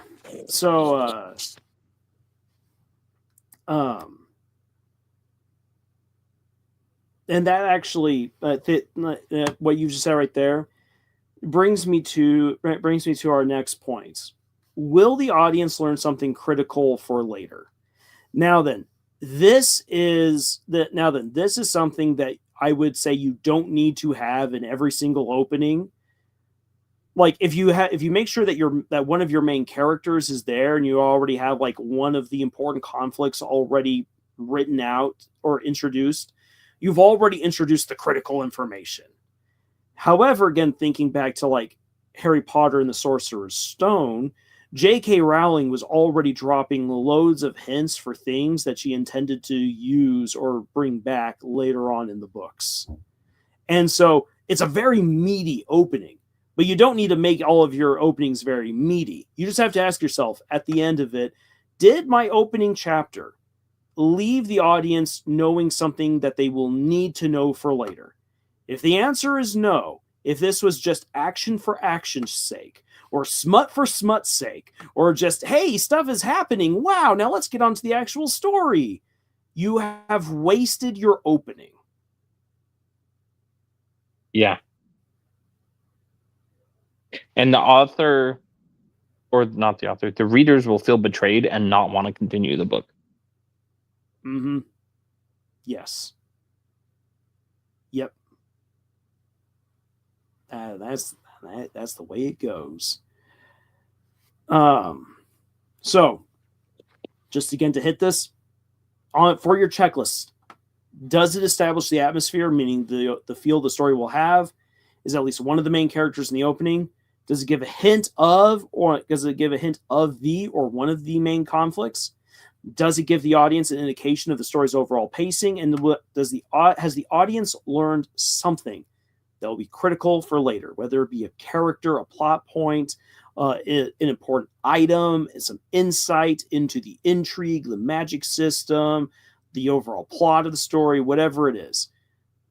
People need to walk away from the first chapter feeling like they have an idea of what they're getting in for. You can still pull some amazing punches and surprises down the road, and that's absolutely fine. But you need to let people know what they're getting into. Well, and I want to make this very, very big disclaimer. Just looking at what ISO said in the chats, right, where they said they have written and written and written again over and over again. Um, that's like we're talking about openings. Your opening will not be ready until its fifth, sixth, seventh draft. And I think that, talking about all of this stuff about like, oh, this is what your opening needs to have, this is what this needs to do, all of these bullet points here, this is all great editing advice. What you need to do is just start writing. Start writing and don't worry about it sounding good, because that's what second, third, fourth, and fifth drafts are for, is making it seem like you knew what you were talking about all along. Your first draft will be awful. It will be, and it sucks to say that as somebody who has finished a first draft and look back at it, and in the moment I was so proud of it, but now I look back at it and I'm like, wow, this was awful. That's okay. Like, that is what a first draft is. That's why you make edits. That's why you go through, and there's so many inconsistencies. I remember in my book, I make a big deal about a very specific trait in one of my characters, and halfway through the book, I describe it completely wrong. Like, completely wrong. And it's like, how many times have I made this specific trait on this character like a specific bullet point, like in the book, and I still got it wrong halfway through? Like, what in the world? What was I doing? What was I thinking? And that's okay. The beginning of your book, and I think that going back to like, we we get so intimidated by the opening of the book because we want to write it so well and we want it to sound so eloquent and grab people's attention, but you're not going to do that your first try. So get it out of the way and get to writing the rest of your book. Yep. Yeah, don't allow the opening to derail you. And this takes me then to my word of caution. Even after all of this talk that we've had, again, one of the reasons why there's no the reason why openings are so hard is because there's no formula, and there's no formula because in writing we are always bending and breaking rules depending on the story. Ironclad expectations and writing logic will sometimes just go out the window depending on the story that you wish to tell. And as Nate said, the important thing is that you actually write it and then get into your story. As you write, your story will evolve all the way up until the very end. And then in the editing process, you go back and you're like, okay, then what worked, what didn't? Things are going to have to get changed. And I know I've brought this up before, but for my book, The Monarch Mercenaries, I rewrote the whole stinking book. I rewrote the whole thing. Yeah. Because it needed it. It needs to be fixed. And like the ideas of the opening, for instance, of these characters going into a cursed, frozen temple / tomb on another planet, that was all perfectly fine. The execution thereof was not. Yeah. And I had to throw away. Oh, sorry. I was just going to add in real fast before you finish up on that point. I had to throw away the first 10 chapters of my book. Like the entire first 10 chapters didn't work anymore because of how the book ended. And I didn't foresee all of the points that I would hit along the way. And so I literally scrapped the first 10 chapters and rewrote them. And chances are you're going to be in the same position. Mm-hmm. So sorry to interrupt. No worries. Fabio, you have a question. Hey, is there any feedback that could be given to me about my description of one of my stories opening and all as of now? Fabio, we will leave that for 2 weeks from now. So have everything ready, and I will have information later for how you will submit what you wish what you wish to share, should you wish to share it, and then we can give feedback. I just had to scrap 18 chapters. Hurt so bad. Yep, so you know what it's like. And Mimic, yep, your first draft will always be trash. But here's the thing: just because it's trash doesn't mean that there aren't some amazing gems in there, and that's something important to know. Don't throw out the baby with the bathwater. The editing Yep. process is about finding the gems, rescuing them, and then cutting them and polishing them.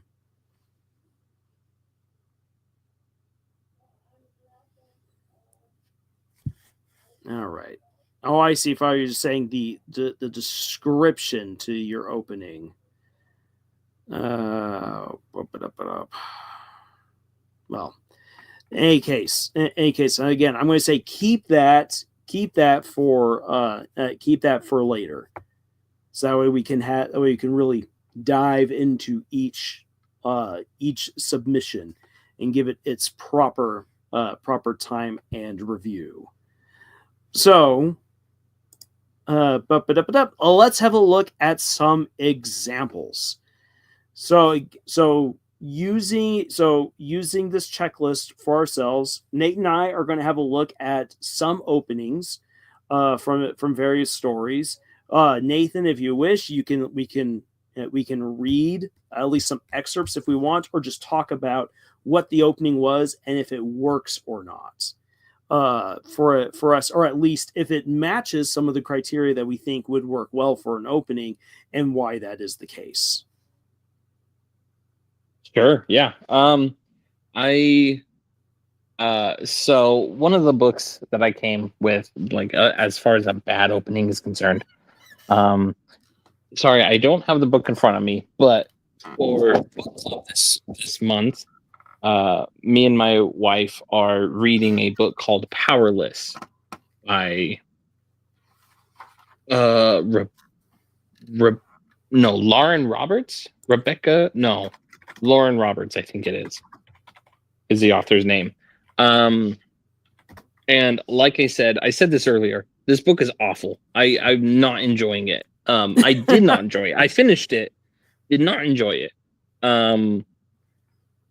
And I think what really, okay, there's a few huge pet peeves of mine that this book did. One of them, which is like before the story even starts, I could tell it was going to do this. And it is the fact of, like, you know how there are books that are written in first person, but then take place from two different people's point of views. Mm-hmm. And that is a huge pet peeve of mine. It's like, why are you writing a book in two different point of views and writing it in first person? That, like, just make it in third person.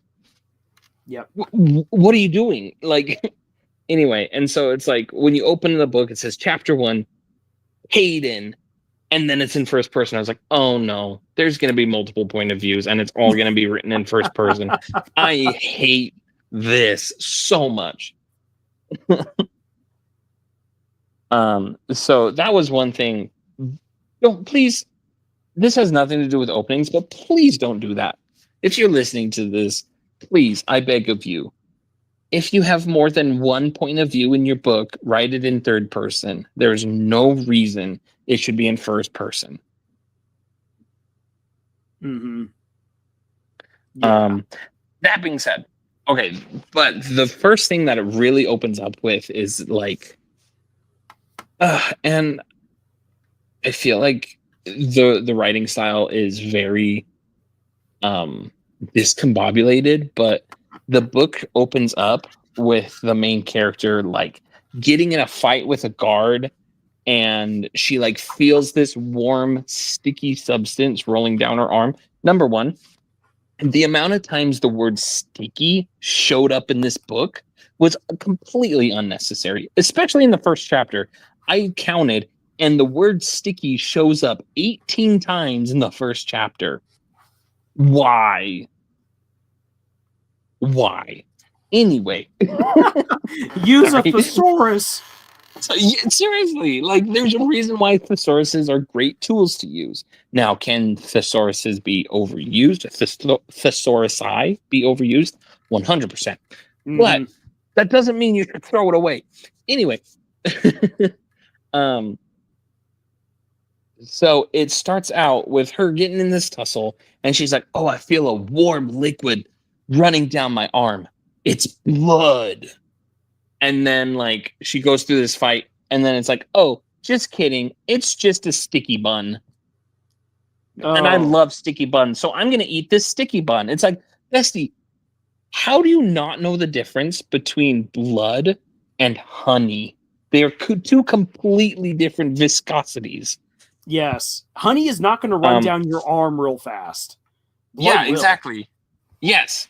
And so I'm like, okay, like it felt like this author just threw in this, like, oh, it's blood. But really, this character has plot armor, so she's not actually going to get hurt, you know? And so it's just like, wow, that felt like you completely cheated me out of a very interesting, well, potentially interesting fight. But really, it was just her mistaking honey for blood. And it's like, that not only is kind of silly, but it also just, I feel betrayed, you know? This fight was not nearly as cool as I thought it was going to be, you know? Yep. Oh, that's disappointing. So also, that was my example. Also, of I want to say something else. Blood only gets sticky when it starts drying, and it's not going to dry. It's not going to dry after the first punch. Exactly. And then, and I guess I should mention, like, the rest of the first chapter just goes on to her going home and having some sticky buns with her best friend. And like, that's the end of the first chapter, basically. And it's like, what did this accomplish? Like, she got into a fight for some sticky buns, I guess. Like, you gave me no context to anything. And honestly, as far as like setting up the atmosphere for the book, it did a great job because the book didn't answer a single damn question. And so I guess in that sense, it just brought up a bunch of questions, didn't answer any of them, just like the rest of the book. So maybe it did do a good job setting up expectations for the rest of the book. But just not good expectations. Not good. Oh no, this is the way the rest of the book is going to go. Oh no. Basically, yeah. And then, okay, I got to share this too. Because you get the main character, the female main character's point of view first. And then you get the male main character's point of view.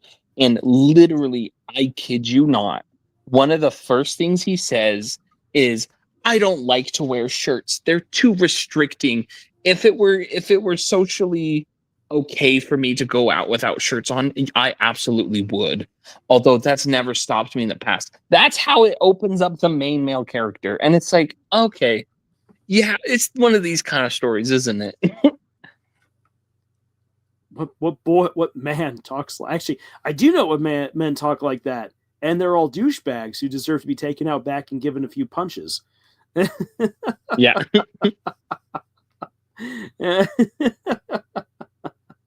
I'm Omega. Maybe having a first-person point of view when you get a conga line of protagonists who are taken down one by one as they deal with the main threat one at a time. You know what? That's actually a fun idea right there. That is a really fun idea. Yeah. Well, and I think like there's stories that I've read. Like there's a book called LMNOP, which is such a fun book, but it's written as like letters to other members of the community, right? And so the book is technically in first person, but it's because it's read or it's written in formats of letters, you know? And so it's like, in that case, like it works, right? So it's like, that's not a hard rule that I say, but it's like when it's a novel that's very clearly should be in third person, but the author is using first person as a crutch because they don't want to try and like think outside of the character. And I'm not saying that first person is inherently a crutch, because I think that there's a lot of novels that do first person very well.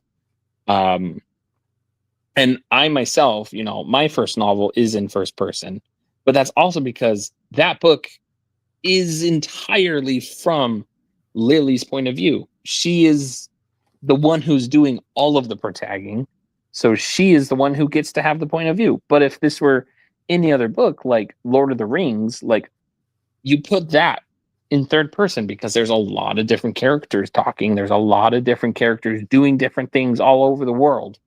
And it's like when you get like a like a thing like that, that's when you do third person. Or in your example, like that would be a great read, right? Mm-hmm. To read a book that takes place in first person, but is like a Congo line. That's such a fun idea. So that is a great exception to the rule. Yeah. But as a general rule, 80-90% of the time, just write it in third person if there's more than one point of view. Yeah.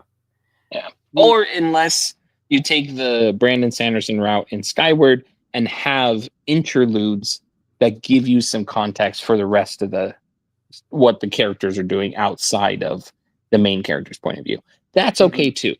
Yeah. But that is written in third person when it's not the main character's point of view. Mm-hmm. And here's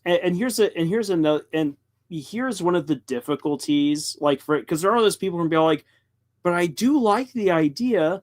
Here's where one of the big difficulties comes from, with writing multiple points of view in first person. So Nathan, I don't know if you ever read the later books of the Tennis Shoes Among the Nephites, or if you ever came across that. So what happened was the author was like, I'm going to have all these points of view. All these people are jumping from various times and places. Looking back at it now, as a kid, I didn't appreciate this problem. As an adult, I'm like, oh my gosh, all the characters sound the same. Yep, that's powerless for you. And if you're going to do multiple points of view from first person, those characters better be distinct. So distinct that I feel like multiple people have written this book. Because otherwise it feels like all these characters are clones, and that the only reason why there's the heading of which POV you have right here is because otherwise you wouldn't be able to tell the difference. Exactly. And that's with powerless. The only way you can tell whose head we're inside of is the pronouns. That is it. Everything else is identical, down to how things are described, down to the actions and the movements of the characters. Like it's not the vibe. In that case, you can actually use third person and use your narrator voice to to compensate for that. Like you have that ability as an author, but when you're writing in first person, you have to make every voice super distinct because everybody's brain describes things differently. Now, you can go the extra mile and write it in third person and have each person's point of view read as a unique, distinct character. And that's the ideal, right? Yeah. But that's Wheel of Time right there. Wheel of Time. Yeah. Third person, but every POV is distinct.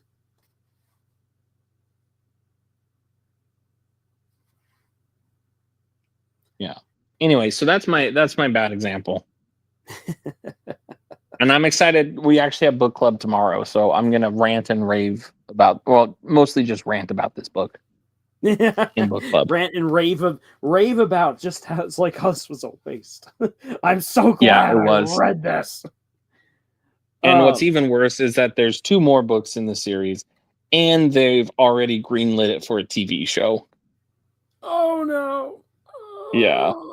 On the CW, I hope. I don't know. All I know is I hurt inside. Wait! Hold on a sec here. Let me check this out, because the Powerless TV series. What? That was my reaction. Okay. Wait. Okay, because there is a Powerless show, which was a sitcom in 2017. Yes, but this is Powerless by, I think the name is Lauren Roberts. Yeah. Okay. I'm pretty sure it is a unique, different show. Yeah. Unless I did So there we have it. Powerless Wyatt, based on the hit YA book in development, done by the director, anyone but you, which that was pretty good. So maybe there's some The good thing hope. is, the good thing is there's no way the TV show could be any worse than the book. That's all I've got to say. This might be one of the rare instances where the show was better than the book. Yeah. This looks like it's in the absolute earliest stages. I don't think it's actually even been picked up yet. More like a big name has been attached to it, and they're right now shopping for some. Oh, gotcha. That's what this right now reads as. So we'll have a little bit of time to wait to see this. I hope I don't have to see this. I lived through it once. I don't need to live through it again.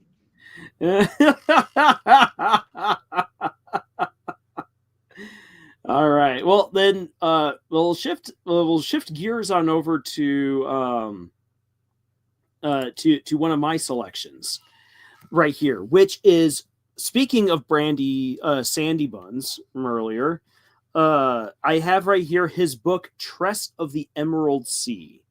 Such a great. I literally, sorry, not to interrupt you again, but I literally just finished that book like 2 weeks ago. So hey, it's a great read. Yeah, I have a few bones to pick with that book, but overall, 8 out of 10. It was a great read. I loved it.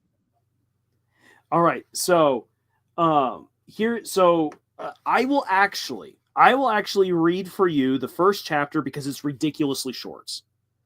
Which I think is a style choice that might not have worked well, like all tale told, because chapters 1 and 2 should have just been slapped together. They absolutely should have been. But so here we go. In the middle of the ocean, there was a girl who lived upon a rock. This was not an ocean like the one you have imagined, nor was the rock like the one you have imagined. The girl, however, might be as you imagined, assuming you imagined her as thoughtful, soft-spoken, and overly fond of collecting cups. Men often described the girl as having hair the color of wheat. Others called it the color of caramel, or occasionally the color of honey. The girl wondered why men so often use food to describe women's features. There was a hunger to such men that was best avoided. In her estimation, light brown was sufficiently descriptive, though the hue of her hair was not its most interesting trait. That would be her hair unruliness. Each morning she heroically tamed it with a brush and comb, then muzzled it with a ribbon and a tight braid. Yet some strands always found a way to escape and would wave free in the wind, eagerly greeting everyone she passed. The girl had been given the unfortunate name of Glorf upon her birth. Don't judge, it was a family name. But her wild hair earned her the name everyone knew her by, Tress. That moniker was, in Tress's estimation, her most interesting feature. Tress had been raised to possess a certain inalienable pragmatism. Such is a common failing among those who live on our dowerless, lifeless islands, from which they can never leave. When you are greeted each day by a black stone landscape, it influences your perspective on life.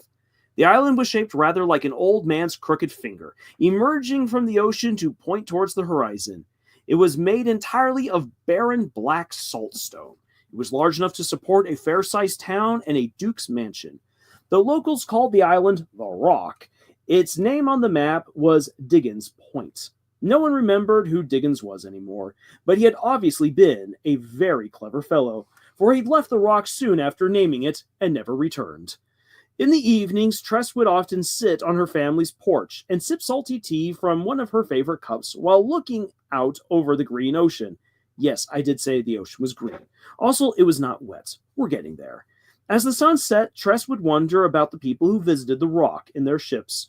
Not that anyone in their right mind would deem the Rock a tourist destination. The black saltstone was crumbly and got into everything. It also made most kinds of agriculture impossible, eventually tainting any soil brought from off the island. The only food that grew came from vast compost vats.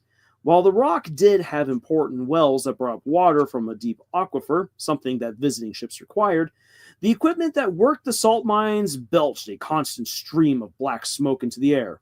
In summary, the atmosphere was dismal, the ground wretched, the views depressing. Oh, and have I mentioned the deadly spores? Diggins Point lay near the verdant Luna Green. The term Luna Green, you should know, refers to the place where the 12 moons hang in the sky above Tressa's planet, in obviously low stationary orbits. Big enough to fill a full third of the sky, one of the 12 is always visible, no matter where you travel, dominating your view like a wart on your eyeball.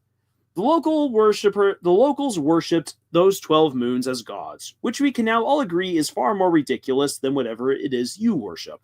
However, it's easy to see where superstition began, bearing in mind the spores. Like colorful sand, the moon drops upon the land.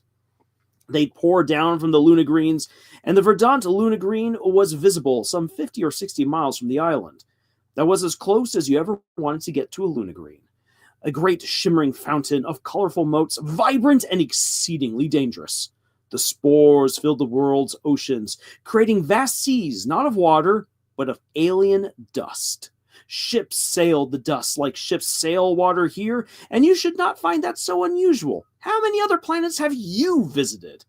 Perhaps all sail oceans of pollen, and your home is the freakish one. The spores were only dangerous if you got them wet, which was rather a problem considering the number of wet things that leak from human bodies even when they're healthy. The least bit of water could cause the spores to sprout explosively, and the results ranged from uncomfortable to deadly.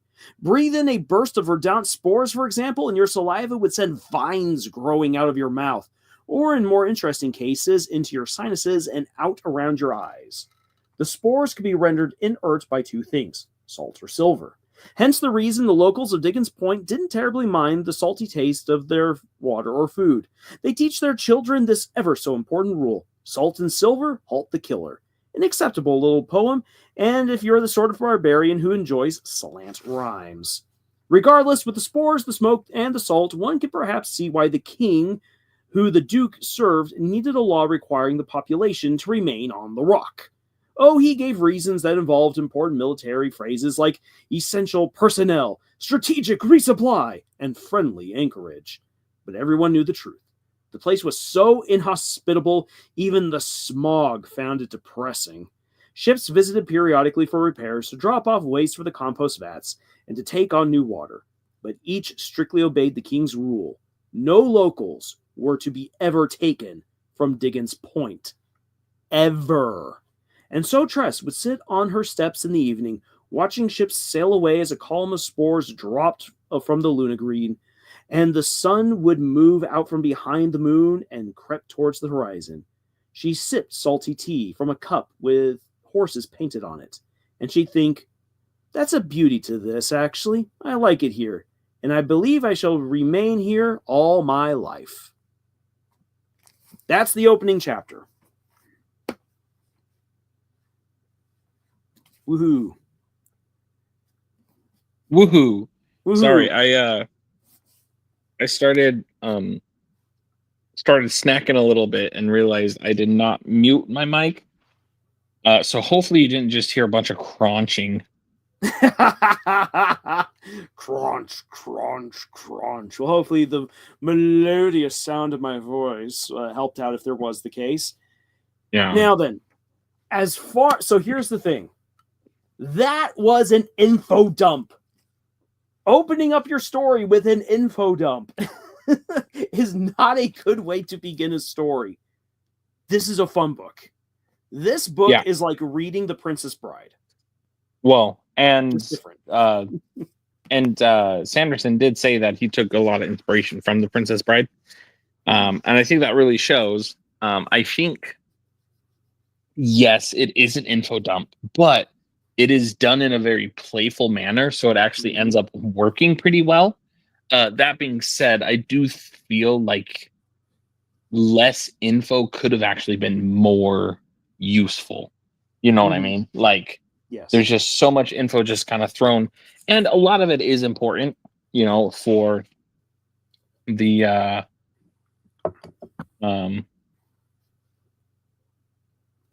sorry, I was looking at the comments. a lot of it is very useful, like immediately. So it had to happen one way or the other. Yes. But oftentimes, info dumps at the beginning of the story, not a great way to go. I think another example of that is the Renegade series by Marissa Meyer, which Marissa Meyer is one of my all-time favorite authors. Highly recommend every single one of her books. But the Renegade starts out with like an info dump, basically like a backstory of like, oh, this is what happened in this world. This is where this happened, that happened. And then, the heroes save the day, or whatever. And again, kind of an info dump, but a necessary one to get the author, or to get the reader, get the reader up to speed with the world. And that instance, like, also is kind of done in a very like, what's the word? A very snarky way, like, oh, the heroes are here to save us. Wow. Like very sarcastic, because obviously, if you know anything about that book, the main character is actually a villain. And so the main character is saying like, oh, the heroes came and they saved the world and they did all this stuff, And so it's like, it has that kind of tone to it where it's like mocking, but it's also giving us like an info dump. And so it's like, that kind of works too, but still it's like, it's hard to jump into a book and just get a wall of information, no matter how it's presented. But I think there are ways that it is done well, but I often feel like sometimes it's to the detriment of the story, even when it is done well. If that makes sense. It does make sense. And this is where, again, like you said, like, oh, I've got some bones to pick with this. And there's definitely some choices to how this book is written overall, where you're like, okay, Sanderson, I see why you did that. I'm not exactly the biggest fan of it, but I understand it. This book, so once you realize who's narrating this book, which is Hoyd, which is one of his reoccurring characters throughout his books, a lot of things start making sense. The snarkiness, the meta commentary. Again, this book is like reading The Princess Bride. Complete with grandfather and grandson talking about it along the way. Yeah. So here's the thing: is that you get a sense of the atmosphere, a little bit of it in this opening. We get the pacing. The pacing is that these chapters are going to be quick throughout the book. The audience has learned a lot for the story going forward, and we've at least been introduced to the appearance of Tress. Now then, I don't feel like that's a really great way of getting to know the main character, because Tress is delightful, in my opinion. She is. And it would have been nice to get to know her a little bit quicker. I mean, the chapter's fast, but as a reader, again, it's almost a little jarring. Like, that was the first chapter. Say what? So it works. It is. I enjoy the opening. I enjoy the book, but this is where you can tell, like, when some people say that they've got a bone to pick with this book, or they might not have quite enjoyed it, or one of our mutual friends, Danielle, hated the narration. And so getting just the narration in the first chapter before getting to the characters drove her up the wall. So interesting. Okay. Yeah. I would say my only bone to pick with the book, and I didn't actually like really notice the opening that much. I do think that I liked how playful the opening was, and I think that that's what really carried it for me. But my one and only really bone to pick is that I felt like some of the humor didn't quite land for me. Like, it was very much like, oh, look, I'm being silly kind of humor. But it actually kind of makes sense in the context of the story. Not going to spoil it for anybody who hasn't read it. But when on my when I first read it, like the first half, before you discover that said character is cursed to just be kind of out of his mind with all of his marbles lost. I definitely felt like, okay, the humor is like, it's trying a little too hard at times. Other than that, I thoroughly enjoyed the book. I thought it was a delightful read. Mm-hmm. It is. Yeah, it is. I would recommend the Trust of the Emerald Sea to anyone really, but it's just one of those examples of like, here's the opening, and again, something that this is going way back earlier into the stream, saying that when you decide that you're going to read a book, give it a little bit of time for it to start land and working, because I if feel that like first chapter wasn't great, the second chapter brings us to Tress, to Charlie, and you love it. And I immediately fell in love with those characters. Yeah. It's kind of like the 3 episode rule. You know, it's like if you're on the fence about a show, give it 3 episodes before you decide to, you know, DNR or go full blast, right? Mm-hmm. I feel like it kind of applies to books as well. It's like you can't really judge a book. Like, sure, if the first chapter didn't hook you, you know, or if you're on the fence, like give it a few more chapters. If it still doesn't hook you, yeah, just drop it. You know what I mean?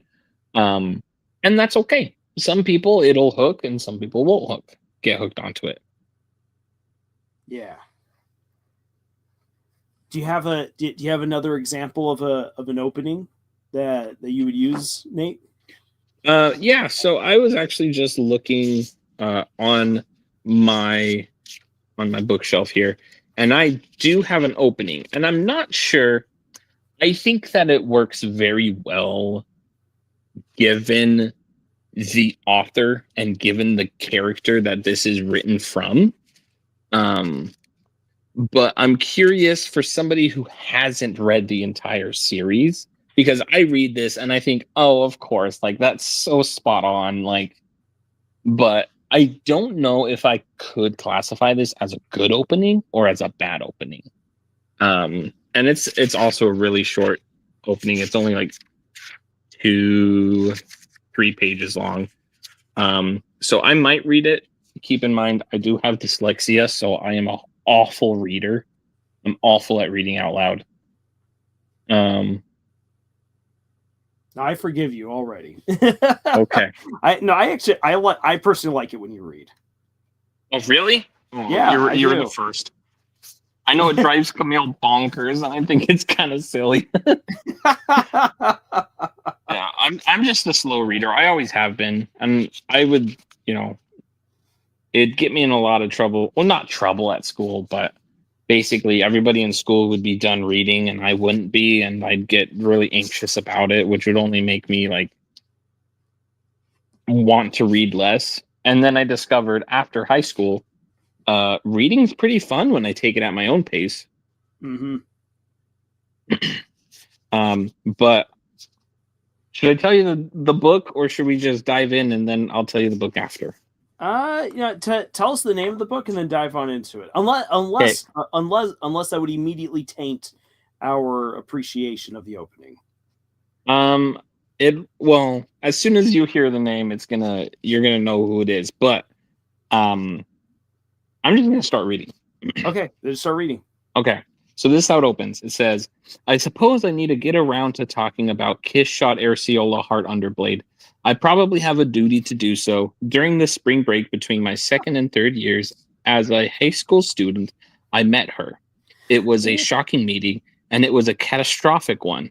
In any case, it must have had terrible luck, of course, in the same way that I was unable to avoid that bad luck, even if I somehow had, I doubt someone else would have met that fate. It actually seems extremely irresponsible to talk about my bad luck here. Maybe I should just be upfront and say that it was my fault. In the end, I think it was the chain of events only made possible because I was me. A chain of events. Actually, While I use those words just now without giving any particular thought, I wouldn't be able to tell you what events bookended this chain. Where this incident begins, the path it took, or how it ended, I can't declare the precise truth of the matter. It could be that it has yet to end, even now, or perhaps it hasn't even really began. And I say that not as a form of pretension or wordplay. That is what I honestly believe. Ultimately, I can only observe the incidents from my own perspective, and I will never be able to know what the chain of events truly mean to anyone else, or what it didn't mean. Asking them may allow me to come to some degree of understanding of the circumstances, but even then, there is no way for me to know if their if their words are true. Excuse me, if those words are true. what have i what I have is not the truth but an understanding, and perhaps that's enough. But to begin with, and this is the only thing I can say definitively, such is the nature of that girl, the one in the center of all this, kiss shot Arceola heart underblade, someone who only holds meaning to the observer, someone whose meaning changes depending on the observer, someone whose meaning cannot be agreed upon by her observers. A vampire. Of course, I probably don't need to give you details explaining what a vampire is, whether in comics, movies, or games. That is a vein long since mined dry. The majority of Japanese people must be closely familiar with them, even though they aren't creatures born from the culture of this country. You might call them a bit of an odd notion. Still, spring break. I was attacked by a vampire. One of those notions we have considered dated twice over. You could say it was stupid. In fact, I think I was stupid. And it was due to this stupidity of and it was due to the stupidity of none but yours truly that I ended up experiencing 2 weeks of hell, a hell that took up an entire stretch of my spring break, end to end. If it was one big joke, it sure felt like hell. If it was hell, it sure felt like one big joke.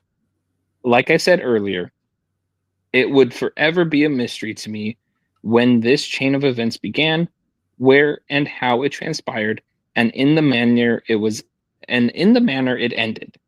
But while but while that may be an unsolvable dilemma, I am absolutely certain of when my own personal hell began and when it ended. March 26th to April 7th, spring break. I would I would come to learn that creatures such as her, Kishot Ars Kishot Arceola Heart Underblade, are known as aberrations. Aberrations, monsters, inhumans. In in that case, the one thing above all others that caused me to experience hell was the fact that I observed her at that moment, at that location, in that fashion. I was woefully I was a woeful, unsuitable observer, and yes, a stupid one.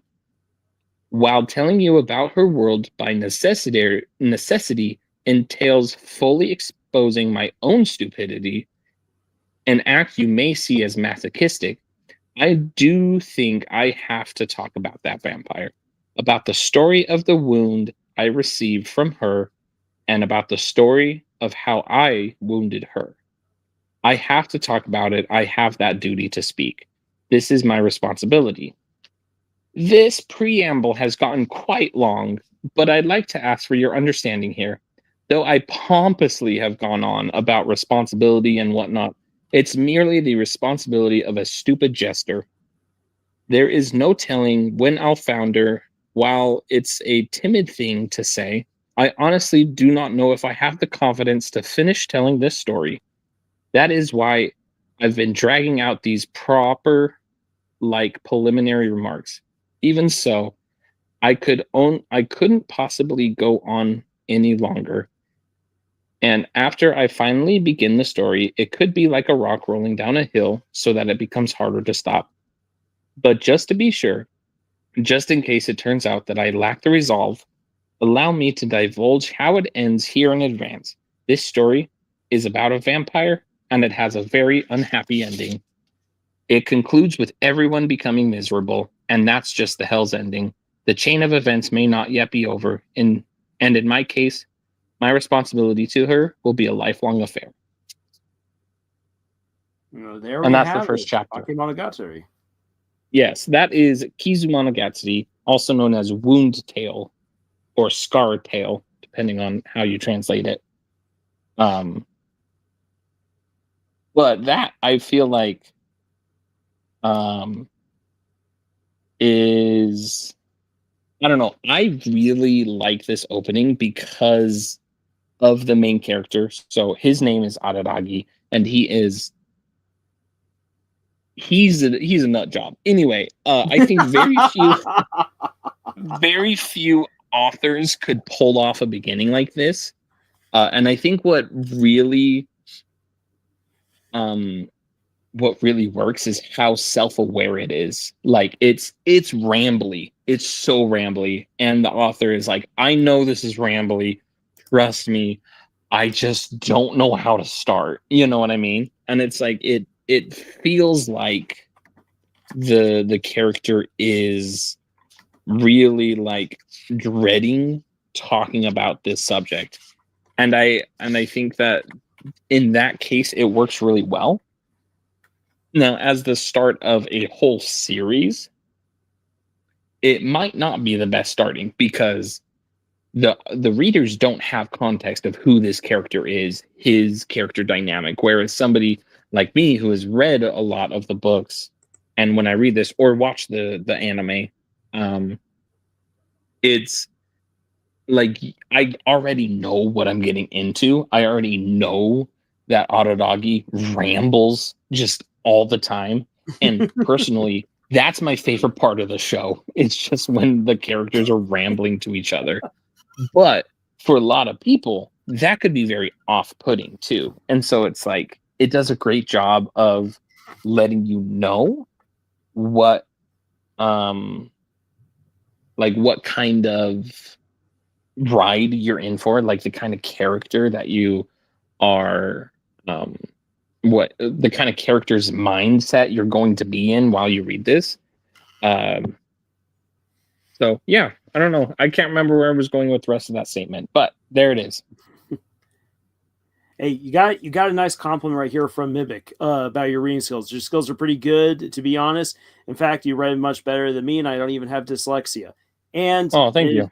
It's true, Nate. Again, I do enjoy hearing you read, and knowing that you have dyslexia and that you're able to do it so well is one of the things that makes it so awesome.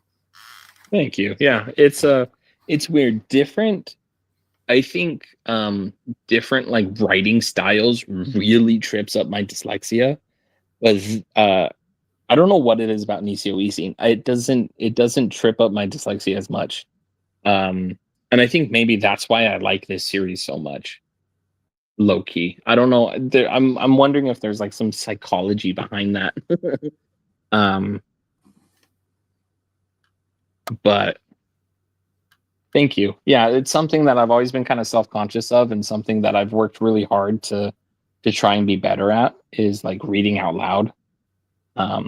Specifically because back in the early days of Camille's Harem, we would do a lot of reading out loud of each other's stories, and I'd always feel so silly, like just stumbling over my own words. But that's very wholesome for me. Thank you for those compliments. Mm-hmm. Yeah. Say and for anyone who wishes to go down that particular rabbit hole, for the whole of Bakemonogatari, whether you watch the anime or you dive into the books, here's the thing: is that with what I know of the series, that opening already sets the standard for what you're going to get into.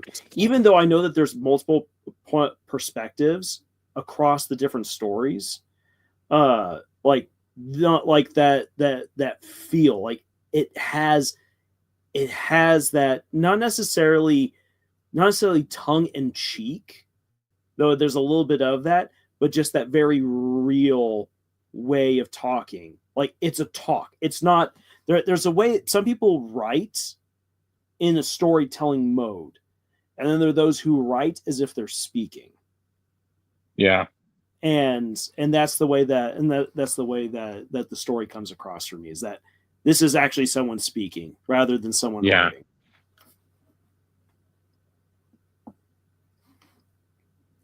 Anything else you wish to add to that? No. That was all I had on that front. All right. Then I'm going to give another example right here. And this is one where the beginning takes multiple chapters, but not because it takes time to cook, but because you need the different perspectives in order to appreciate the opening. And that is The Black Prism by Brent Weeks. So, and you begin to know what you're getting yourself into, even though there are tons of twists and turns along the way. So you've got chapter 1, which introduces Kip, who I have to say is, even though I don't like Kip, I like the fact that Brent introduces a main character who is not super hot, who's not rippling with muscles. The guy is too tall and he's way overweight. And so he's a klutz, and also in many ways. So you get that. You get that as you go on through. That is the first very short chapter, as he picks through dead bodies from a battle, and then realizes, oh crud, something really bad's about to happen. Second chapter introduces you to the villain of our story, Gavin Guile, who is absolutely awesome, and we get his problem, which is, you have a son. Oh crap, I now have to go kill my son. And then we are introduced to the prisoner underneath Gavin Guile's palace. And those are, even though there are other perspectives throughout the book, that already lets you know we have an adventure, we have a villain, and we have a prison break. This is what this book is going to be about. It's going to be about mysteries, revelations, magic, murder, plots. Holy cow, this book comes and smacks you over the head with so much stuff, and it's written quick. A lot of the chapters are very short, but they hit you with so much information. I remember I sped read a couple of chapters just because I wanted to get through it real fast.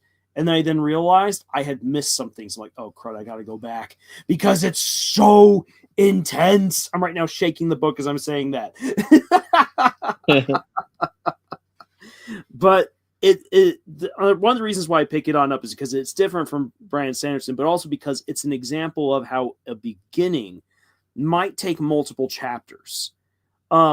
I think that the one chapter beginning where like this is the chapter that really sets the atmosphere and tone for everything else that comes afterwards is if you're writing a story with just one perspective. If you're writing a story with multiple perspectives, it might take multiple chapters for you to fully communicate the scope and overall feel of your book. And that's okay. And again, that's why beginnings are always unique and interesting. So that's all I have to say for that.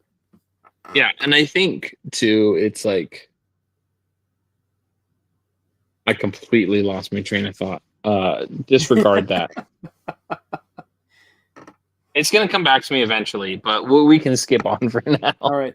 Say Mimic says that she's had a cameo in this. Mimic, don't treat yourself so poorly. I am certain that you are way more graceful than Kip. You probably won't turn yourself into a giant raging Hulk machine and then go careening through a battle line, getting everyone stuck in your green molasses created by your magic. Which I know sounds really weird. It makes sense when you read the book. Okay, I also have to say this. I am glad that I got recommended this book. At first, I wasn't all too gung ho about reading it, but I'm glad that I did start reading it because, and this is one thing, like I've given it some praise. This is where I actually will, even though it has nothing to do with the beginning of the book, this is something that ticked me off, was that Brent Weeks does not know how arquebuses work. Arquebussy. That For those sounds who don't, inappropriate. for those who don't know what an arquebus is, an arquebus is an old gun. They are huge. They are heavy. This is before people realized that they could make rifles or muskets, because back when they were first getting used to using gunpowder, they would put way too much in, and they were basically if they tried to use a rifle like we would use one, it could either dislocate or completely shred off their arm. So an arquebus is a massive rifle that has a tripod that you set it on the tripod, you load it, and then you fire, and you try to not get smacked in the face by it. It's very unwieldy, it's very inaccurate, very deadly if you get hit by it. And in this book, you have arquebusiers. The arquebusiers are the riflemen who use an arquebus, and you also have musketeers. Now then, because I know my guns well enough throughout history, I know this. And if you are good, you can fire off 2 shots out of an arquebus within a minute. For a musket, if you're very, very good, you can fire 3 rounds from a musket within a minute. In this book, when you have like the final climactic battle, and this is really epic siege of magic versus machinery, it is really cool. The musketeers are mowing guys down as if they're wielding machine guns, and the arquebusiers never miss. And I'm like, no, That's not realistic. that's not. I'm like, I can buy all the fantasy, but here's the thing: is that if your gunmen are this good, why do you need wizards? Like, there's no Fair reason point. for wizards anymore, because your guns are this good. It doesn't work. And so while I was writing then my 4th book, Tower of Seers and the Legend of 10 Lords, when the magic finally withdraws that prevents people from using combustion, which now means that they can use rifles, they can use black powder. All of the different sides are now arming each other with their muskets. And so I'm like, okay, then this is how muskets work in actual medieval or like now early modern battles. And it's messy. Sorry, I cut you off right there for a moment, Nate.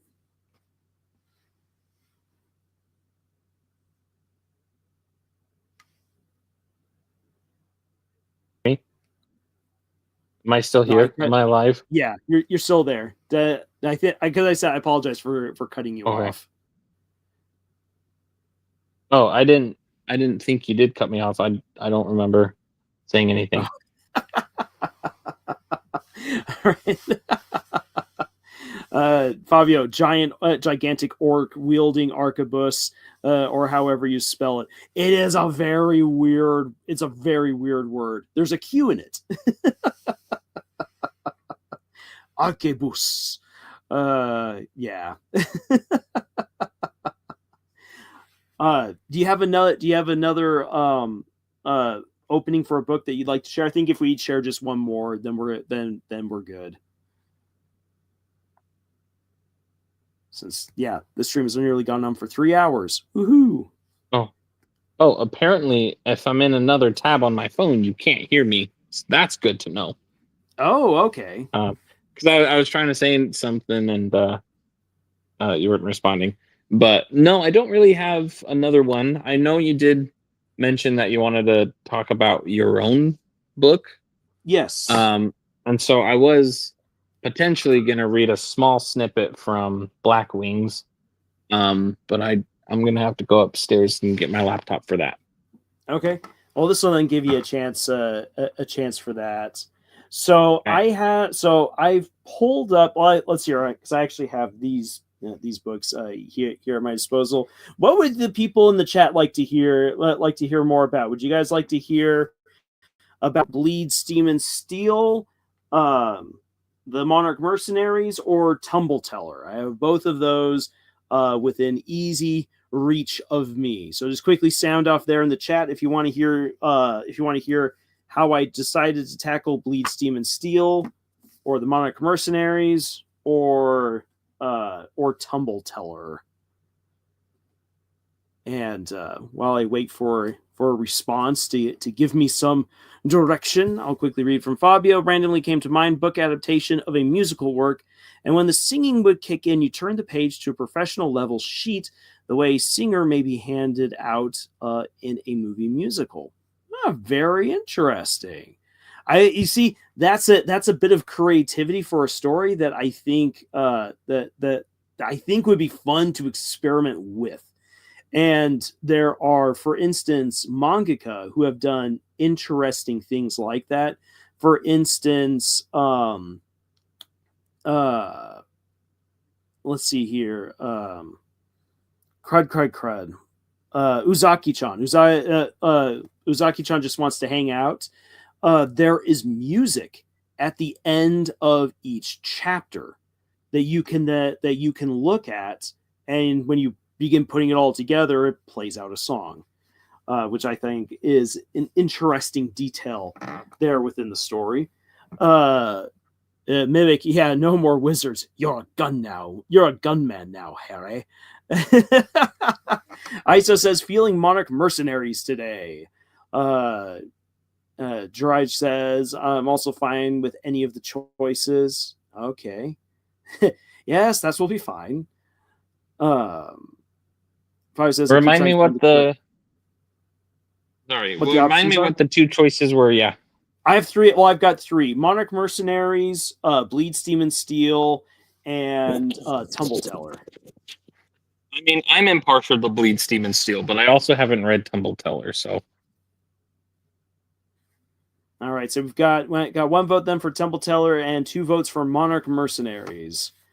All right, so unless there's suddenly a deluge of another one, I am right now pulling up the Monarch Mercenaries.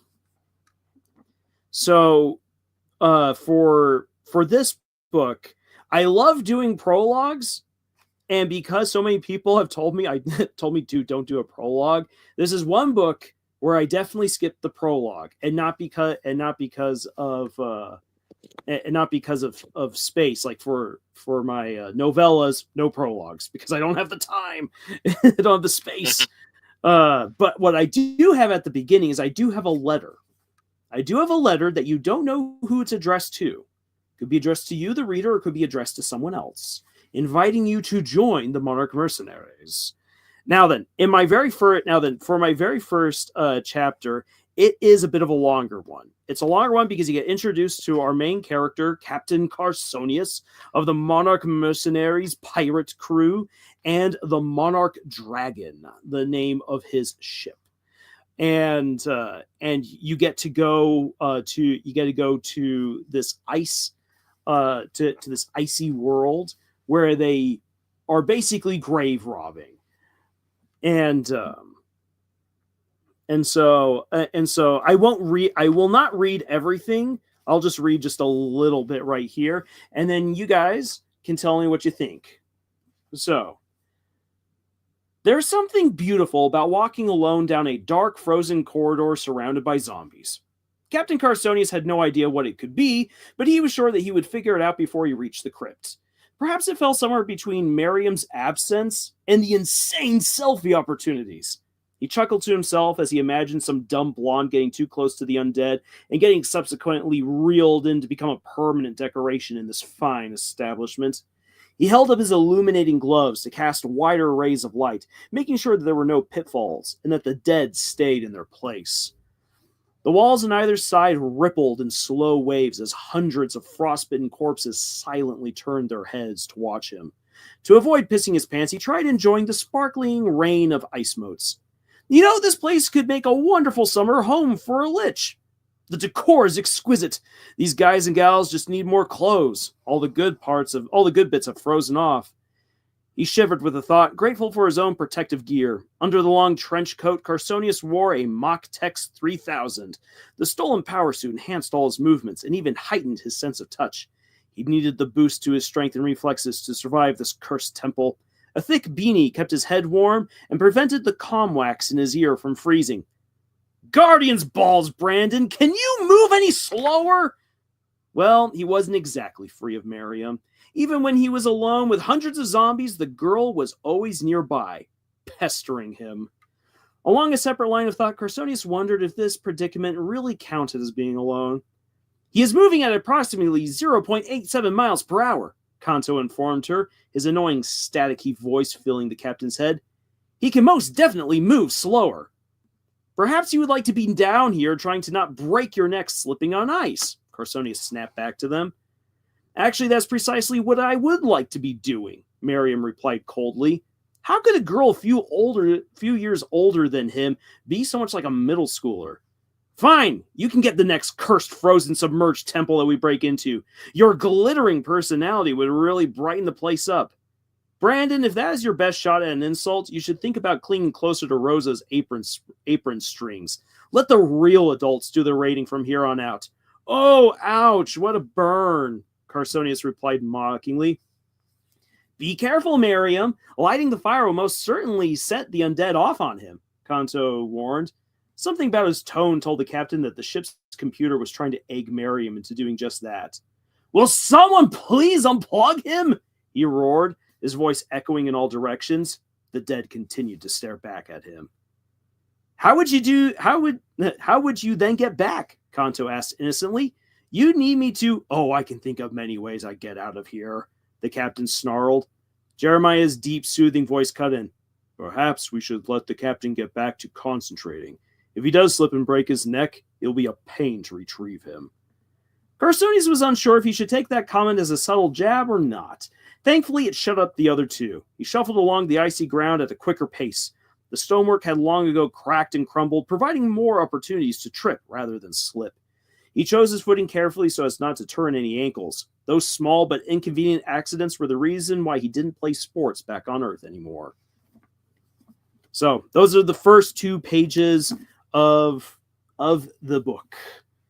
And you can let me know. What do you guys think? Do you already begin to have a certain sense? I mean, that's just 2 pages. And as I said, it's a long chapter. But as I begin to introduce that, do you already have at least an idea, for instance, of maybe the conflicts? Do you at least have a little bit of an idea of the character? If so, then I've slightly succeeded. If not, or if you feel like there's something else that's wrong with it, then maybe I need to rethink my openings. I'll take this as an opportunity to take a drink of water. No, and I like that you kind of have some character interaction there in the beginning. You know, it's not just like both of the openings that we've shared so far have been just like an internal monologue, right? Or like just narrator dumping, right? And so I think having like that interaction at the beginning between 2 characters, like that's how you learn how a character, like that's how you, what am I trying to say here?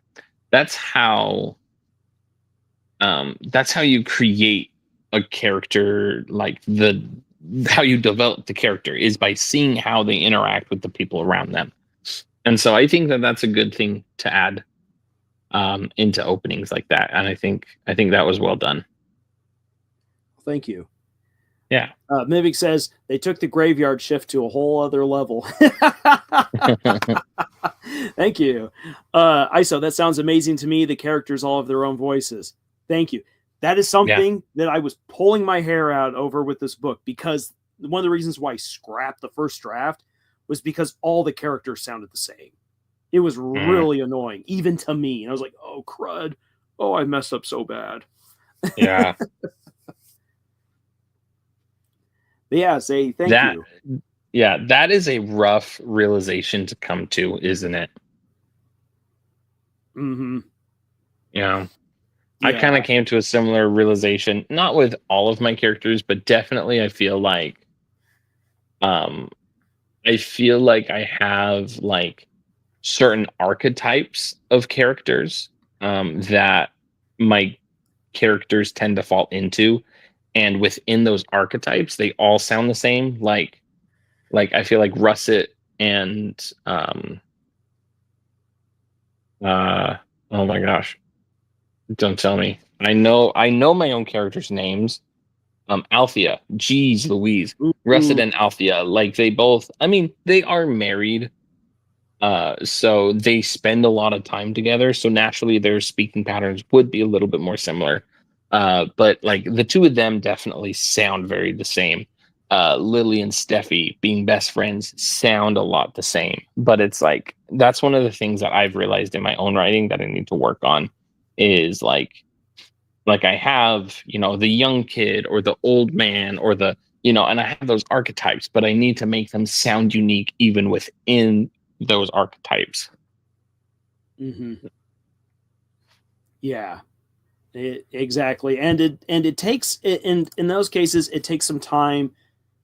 It takes taking time. That's a better way of putting it. It requires spending time. There's a better way of putting it. It requires spending time with those characters and getting to know them a little bit more. Whether that be that you write more from their perspective, or or in my case, I know this sounds a little bit silly, but like sometimes when I go out on walks, I try to imagine scenarios with those characters and really from one character's perspective Yeah. hear them, see them, and just kind of in my own way relish spending time with them. And that was something I definitely had to do with Carsonius. I had to spend time with him. With Miriam, I had to get to know her, not in the sense of spending time with her, but I had to go back into what actually motivates you as a person, Miriam, and kind of have that conversation with her. And then with Gwen, I had to what I had to do is I had to stop treating him like a teenager and treat him like the kid that he is. And Mm, that's when I began to realize who Wen in the book really is. So yeah, so spending time with your characters yeah. helps you find their voices and their personalities.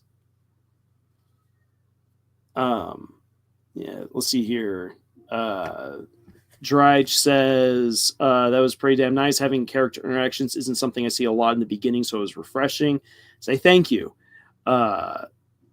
Probably says I sure have certain specific archetypes between myself. I've got to try and pull all my board characters in the same room and see how it goes.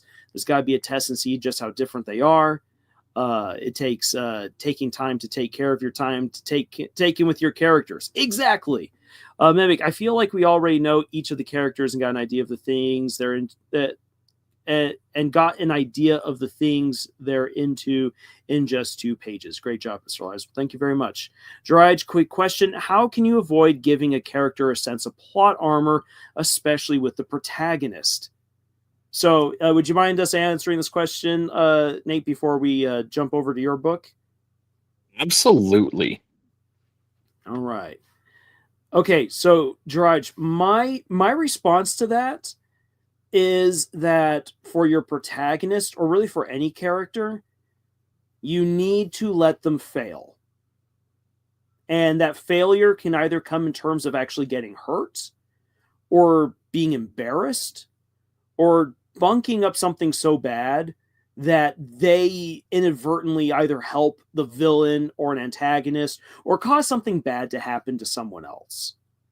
And when you have moments like that, it takes away the aura of perfection from that character, and it makes their choices have real consequences. So that way you can then Yeah. appreciate when they're good, when they're at their best, because you've seen them when they're not at their best. Yeah. And I think that I takes like away the that. plot armor. Yeah. Well, and I think a lot of people think plot armor, like plot armor doesn't necessarily need to mean um, like, oh, this character can't die, right? Like, which is usually what it's used to like describe, like, oh, that character can't die because they're the main character, and what's going to happen to the show if they die, right? But it's like a lot of the times plot armor also refers to the idea of like, oh, this character can't fail because they are the main characters, or they can't fail, like everything that they do ends up okay at the end of the book because, but it's like giving them opportunities to fail is what is going to make it feel like they don't have plot armor. And sometimes that doesn't mean that you have to put them in dangerous positions and like make it seem like they're going to die but then not make them die, right? Like that honestly probably isn't the right way to go, because then you're just like teasing, like, oh, he's gonna, not really, oh, I got $1, oh, you gotta be quicker than that, Yeah. Right. And so that's not going to be the right attitude or the right approach to take with your character, but constantly giving them challenges that they can fail at.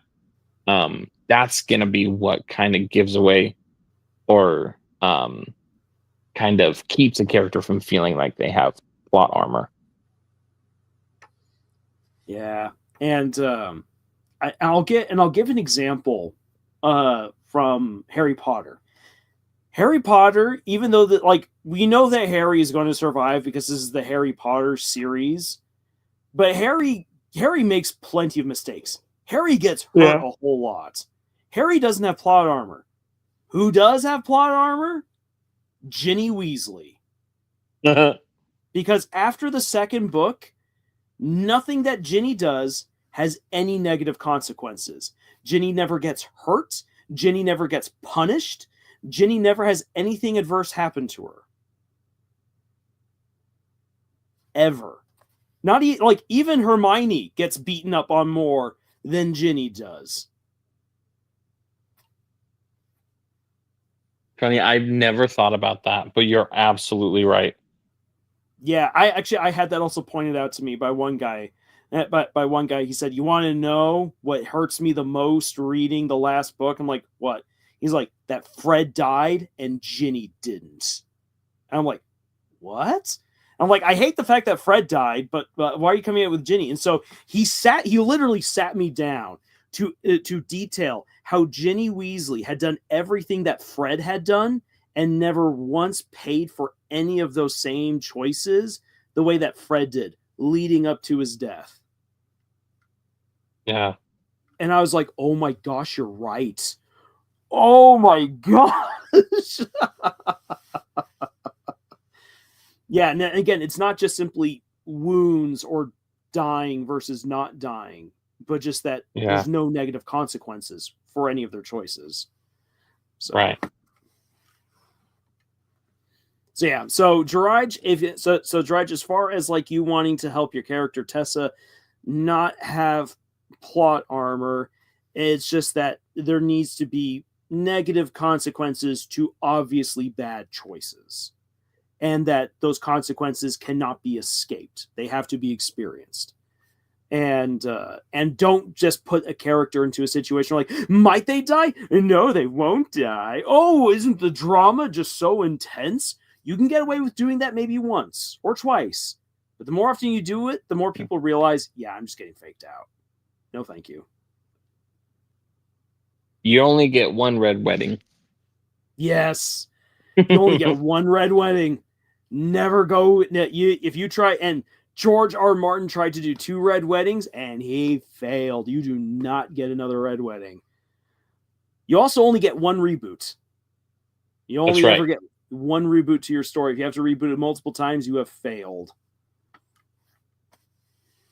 All right. Are you ready? Unless you're Spider-Man. Unless you're Spider-Man. Well, at this point, with the multiverse of Spider-Folk, we kind of expect it. That's true. Yeah. Okay. All right, here we go. And perfect, because I am actually running out of headphone battery. All right. Okay, and so I should give a disclaimer that this is, as it stands, my second, technically it's my third draft of my opening. This is not a completed story, so you're getting it a little bit raw.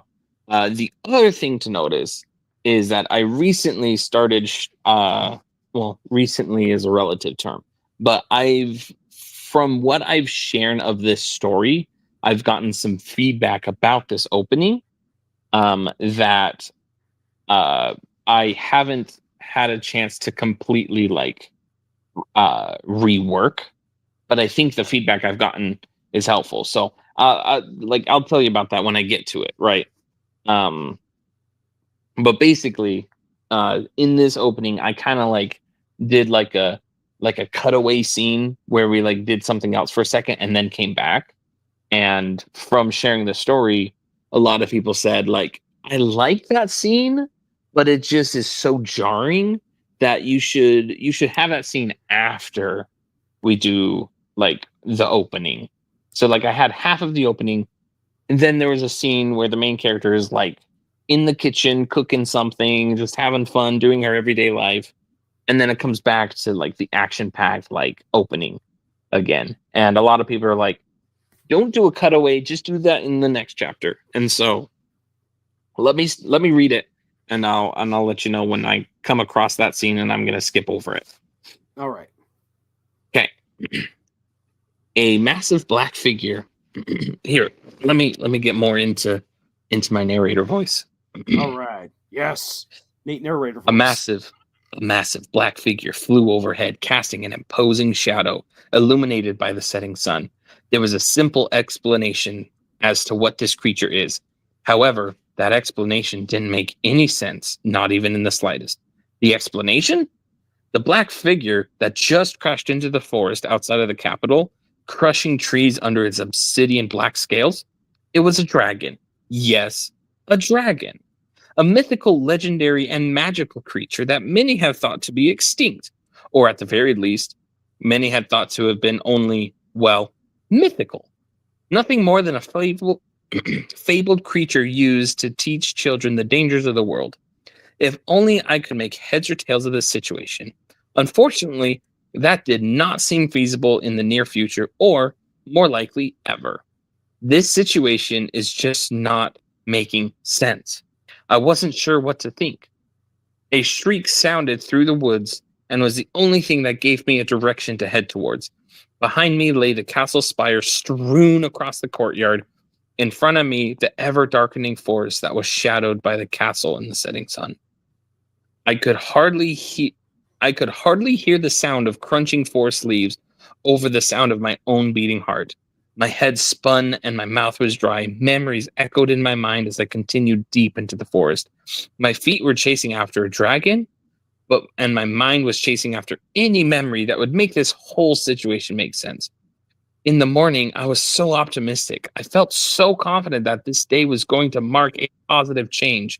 Even if I needed to force it to happen, I would make that happen. But this? What in Goddess Mora's name is going on? Why was my closest friend a dragon? This is not the change that I had been waiting for.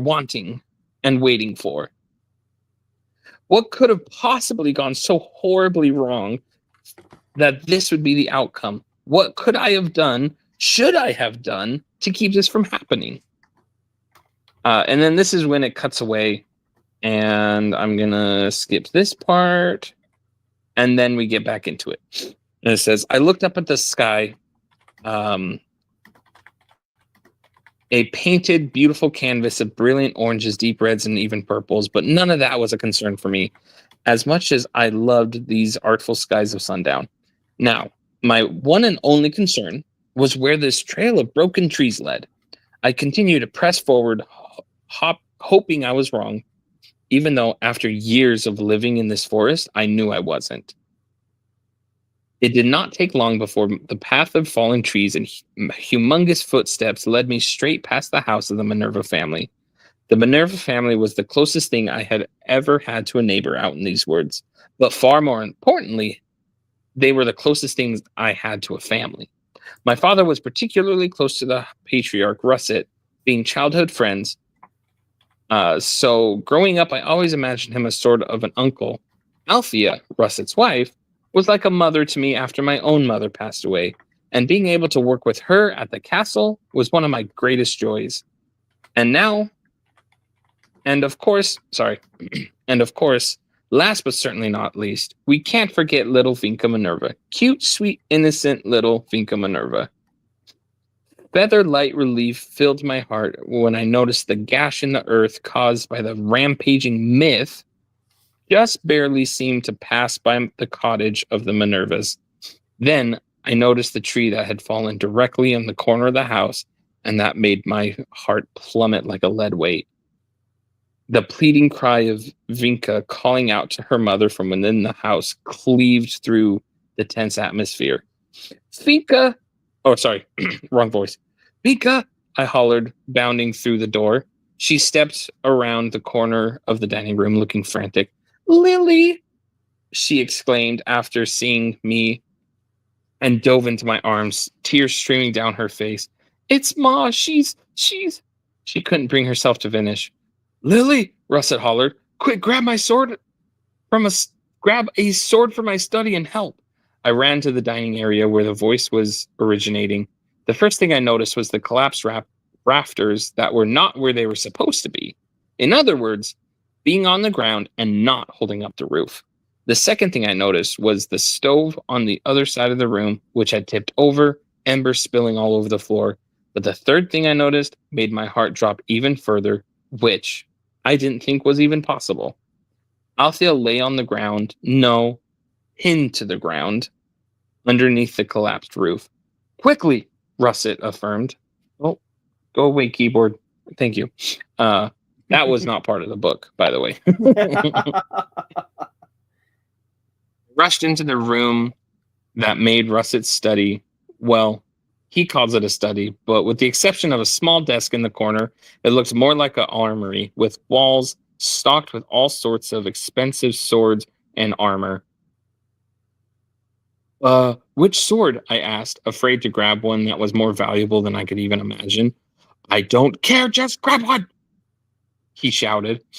And so I nabbed whichever one was closest to me and dashed back to Russet's side. He and Vinca had swords wedged under the roof, and so I added mine, wedging it under with a thrust.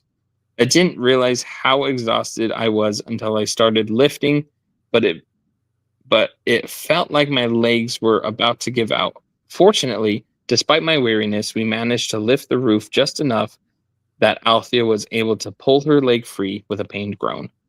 I caught a quick glimpse of Althea's mangled leg before turning away. I do not wish to remember such things I do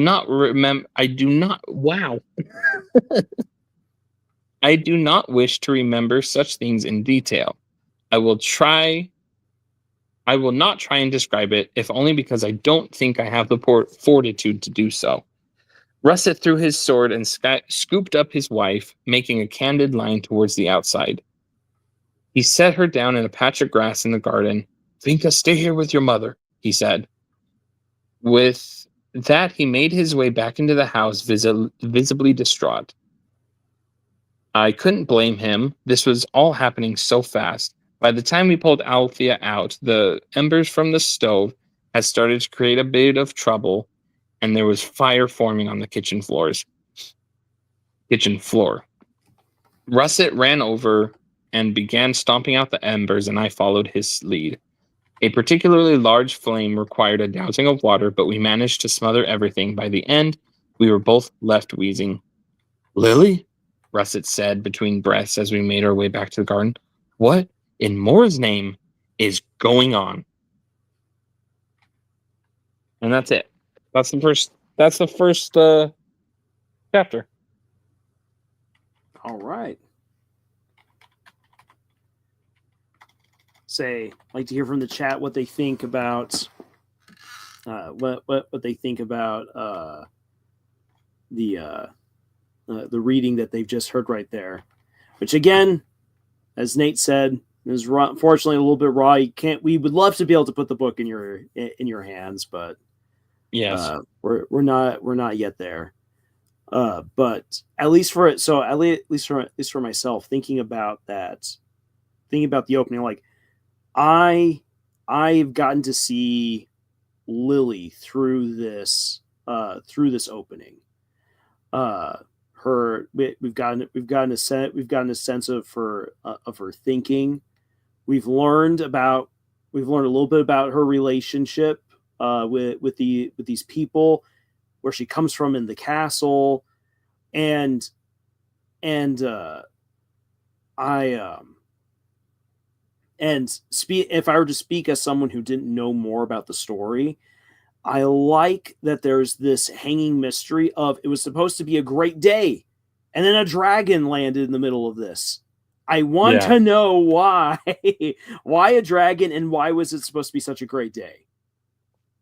Like, I need to be able to know the full extent of this tragedy. Yeah. Well, it's one of the things that, like, as I revisit this, because this is obviously the, like, second and a half draft of my first book. And my first book, everybody's first book, is not going to be very good, right? And so I read this and I say, you know what? For what it is, I'm proud of it. But I also recognize that this is not in a finished state, right? And it probably won't be in a finished state for a while. But a few things that, just when I look back at this occasionally and I reread it, one of the things that I know that I want to add is more context behind, like who she's chasing after. Like, obviously, when I originally wrote it, I was like, oh, I want to be super vague so that people don't know who I'm talking about. But I think that that's actually working against me in this instance, where it's like we need to know, hey, this person you're chasing after, like this person Lily is chasing after, is number one, her best friend, so we know that, and number two, is the king of this entire country, entire continent, actually. And it's like, okay, both of those are kind of big revelations. And so it's like, I want to add that into my next draft, of like, add more context about how Lily knows the king, and how the king is now a dragon. And originally I wait until, like, and the next chapter is then her going to the castle in the morning, thinking about, like, okay, like, oh, today's going to be a good day. I'm going to make it a good day. They get to the castle, and the king is just an absolute, little a turd, in lack of a better word, right? And she's like, you know what? Today's not the day I'm going to let him be a turd. I'm going to, figure out why he's been such a jerk lately.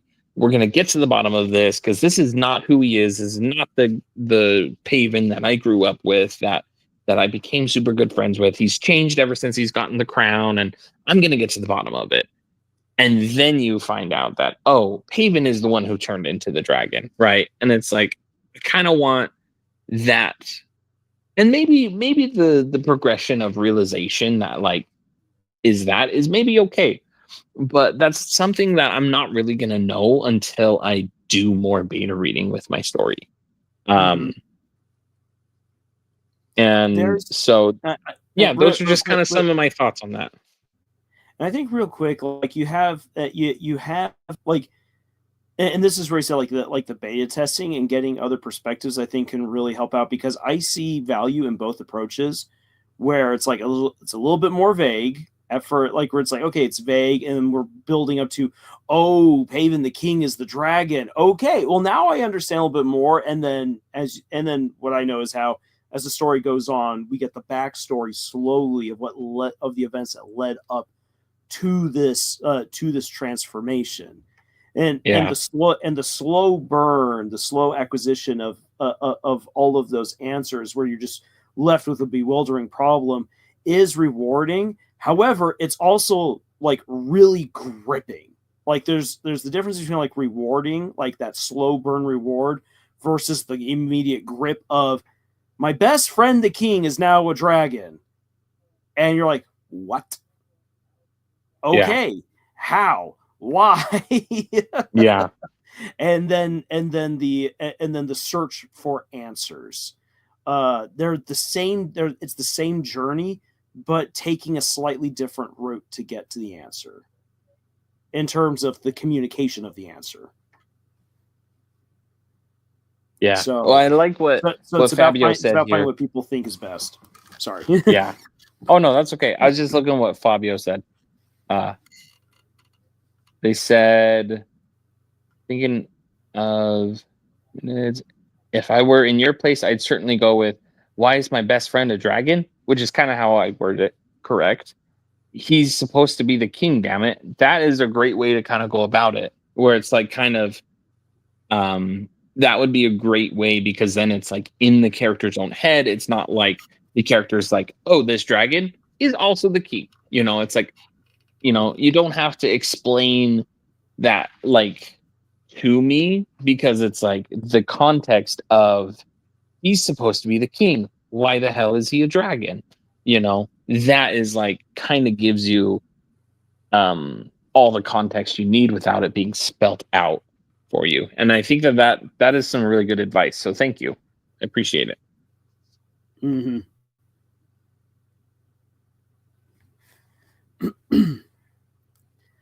Yeah.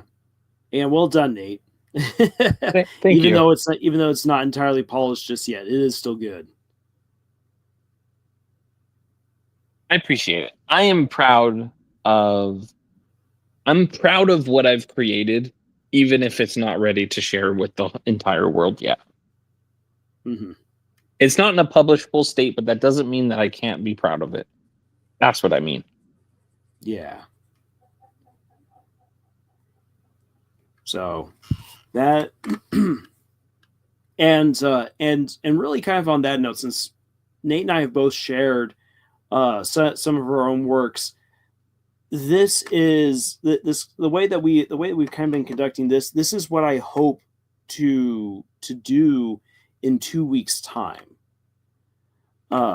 So let me just quickly hop on over to the end of the slideshow right here.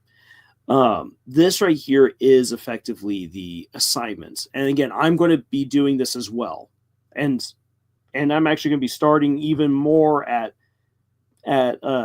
0 than some other people, because I've got to start slapping this stuff together. But by next Friday, what I want everyone who wishes to be a part of this. If you don't want to be a part of this, that's okay. However, if you wish to be a part of the next 2 live streams in terms of interaction and everything, what I want you to do is I want you to have the world building completed that is pertinent to your opening. Not the entire Bible of your series or story. I don't need to know the entire iceberg, but just the things you're like, okay, this will be in the opening. This character, this place, this stuff, this magic, if there's any magic, this superpower, if there's any superpower, this technology, if there's any important technology that we got to know about, just those things. Next Friday, I'm going to present to you guys the information that you will need, and only the information that you're going to need to understand the opening to a new story. And then in 2 weeks' time, so not the next Friday, but the Friday after, I'm going to share the opening to a new story. And if you wish to also submit your opening, then please do that. We'll share it. We'll read through it.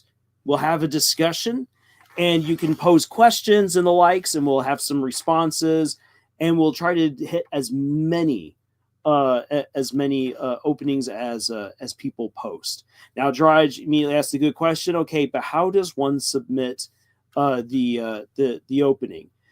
We will have some information. So I will have details posted on the community tab this week, as well as talking again next week, giving everyone the link so that way they can then submit their work, and then whoop, we'll be able then to pull that up and and then present it again in 2 weeks' time. So again, there'll be more details about that throughout this week. So please make sure that you are paying attention to the community tab. And again, you do not have to submit anything unless you want to. But what I'm hoping is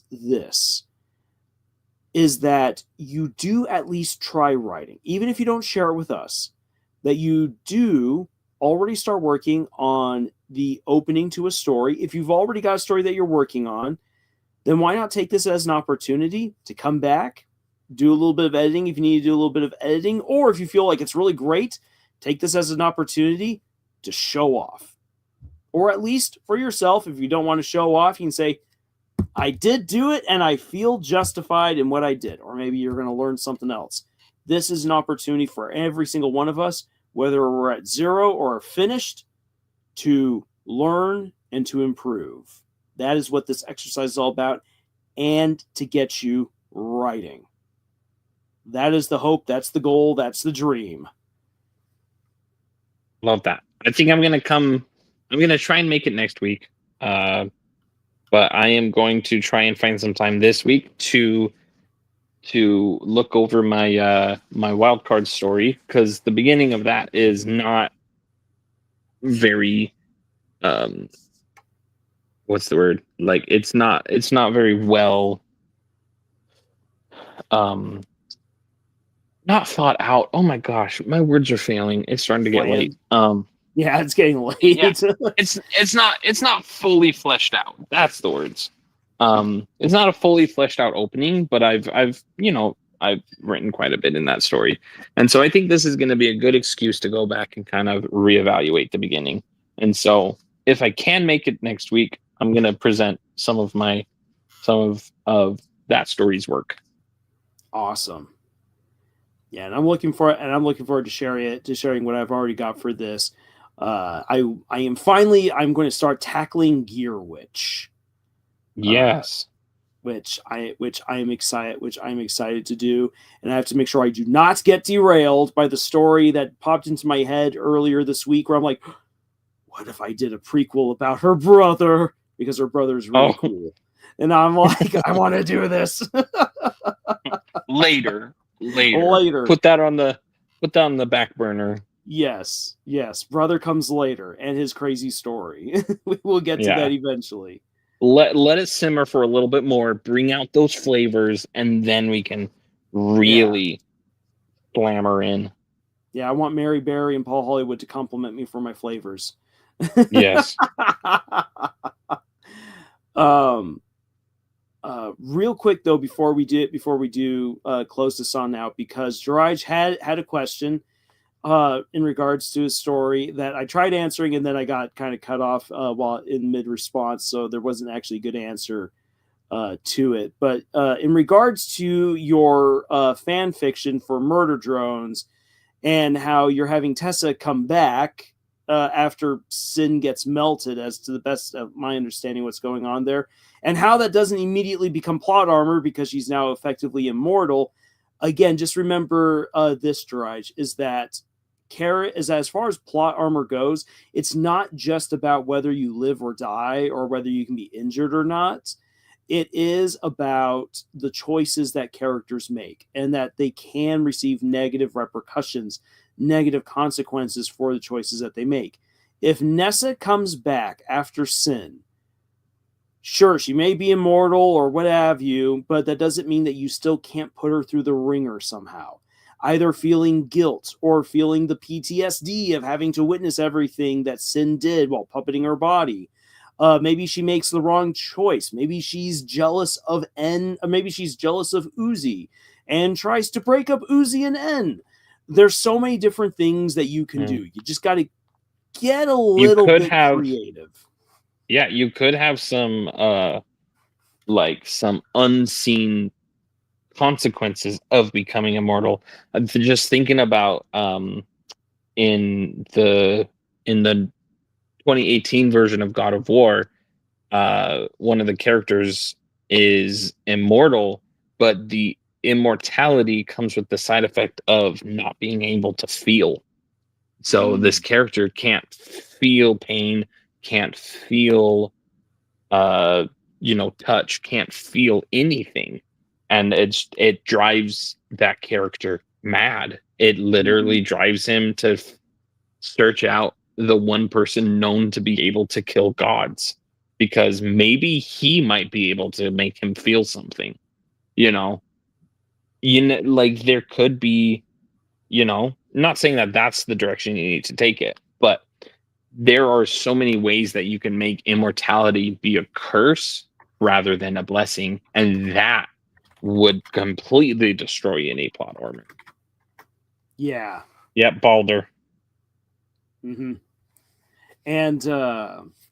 And actually, I was just watching The Ranking of Kings, which is a fantastic anime that deserves way more love than it got. There's also a character who figures out that he's effectively invincible and immortal. The thing is that knowledge turns him mad because of how he got it. That was not a power that he wanted. He inherited these powers from his father, and his father was a horrible person. And so, out of fear that he would become like his dad, it ate him up alive and turned him into a monster. And so, another thing that you can take, like for Tessa has been controlled by an eldritch abomination. The things that this poor girl has had to go through. There's a lot that you can explore of what has happened, lingering consequences, that Tessa could have this journey of trying to reclaim her humanity while dealing with all the effects of something that's so incomprehensibly not human, which is part of eldritch horror. Which, if you go that route, Jiraj, I'll be very impressed, because that is kind of the essence that Liam Vickers was tapping into with Absolute Solver and Sin. That together the entity is just this unknowable beast that will break your brain if you try to understand it. So food for thought right there. But with it being at least where we're at now after 10:30, I think it's time to give it a break. I agree. So my headphones are at 2%, so we're cutting it close. Okay, we're cutting it close right here. So final thoughts to everyone. Again, check out the assignment. It's right up here. If anyone needs to, go on back, re-listen through the live stream. And if you would like to participate in this, whether we hope that you'll participate in this, whether you're just doing it for yourself or you wish to share, please be ready for next Friday and the Friday afterwards for the last 2 installments of this lesson. If you want to share, we will have instructions on the community tab. Just go to Camille's Harem, click community, and you will see a post about that here very soon. And with that being said, Nate, thank you so much for being here. You've helped liven things up and make this even better than if I just did it by myself. My pleasure. Yeah. And everyone, I hope that you have a fantastic morning, day, night, wherever you are at. And until the next video, y'all, choose. Later, skaters.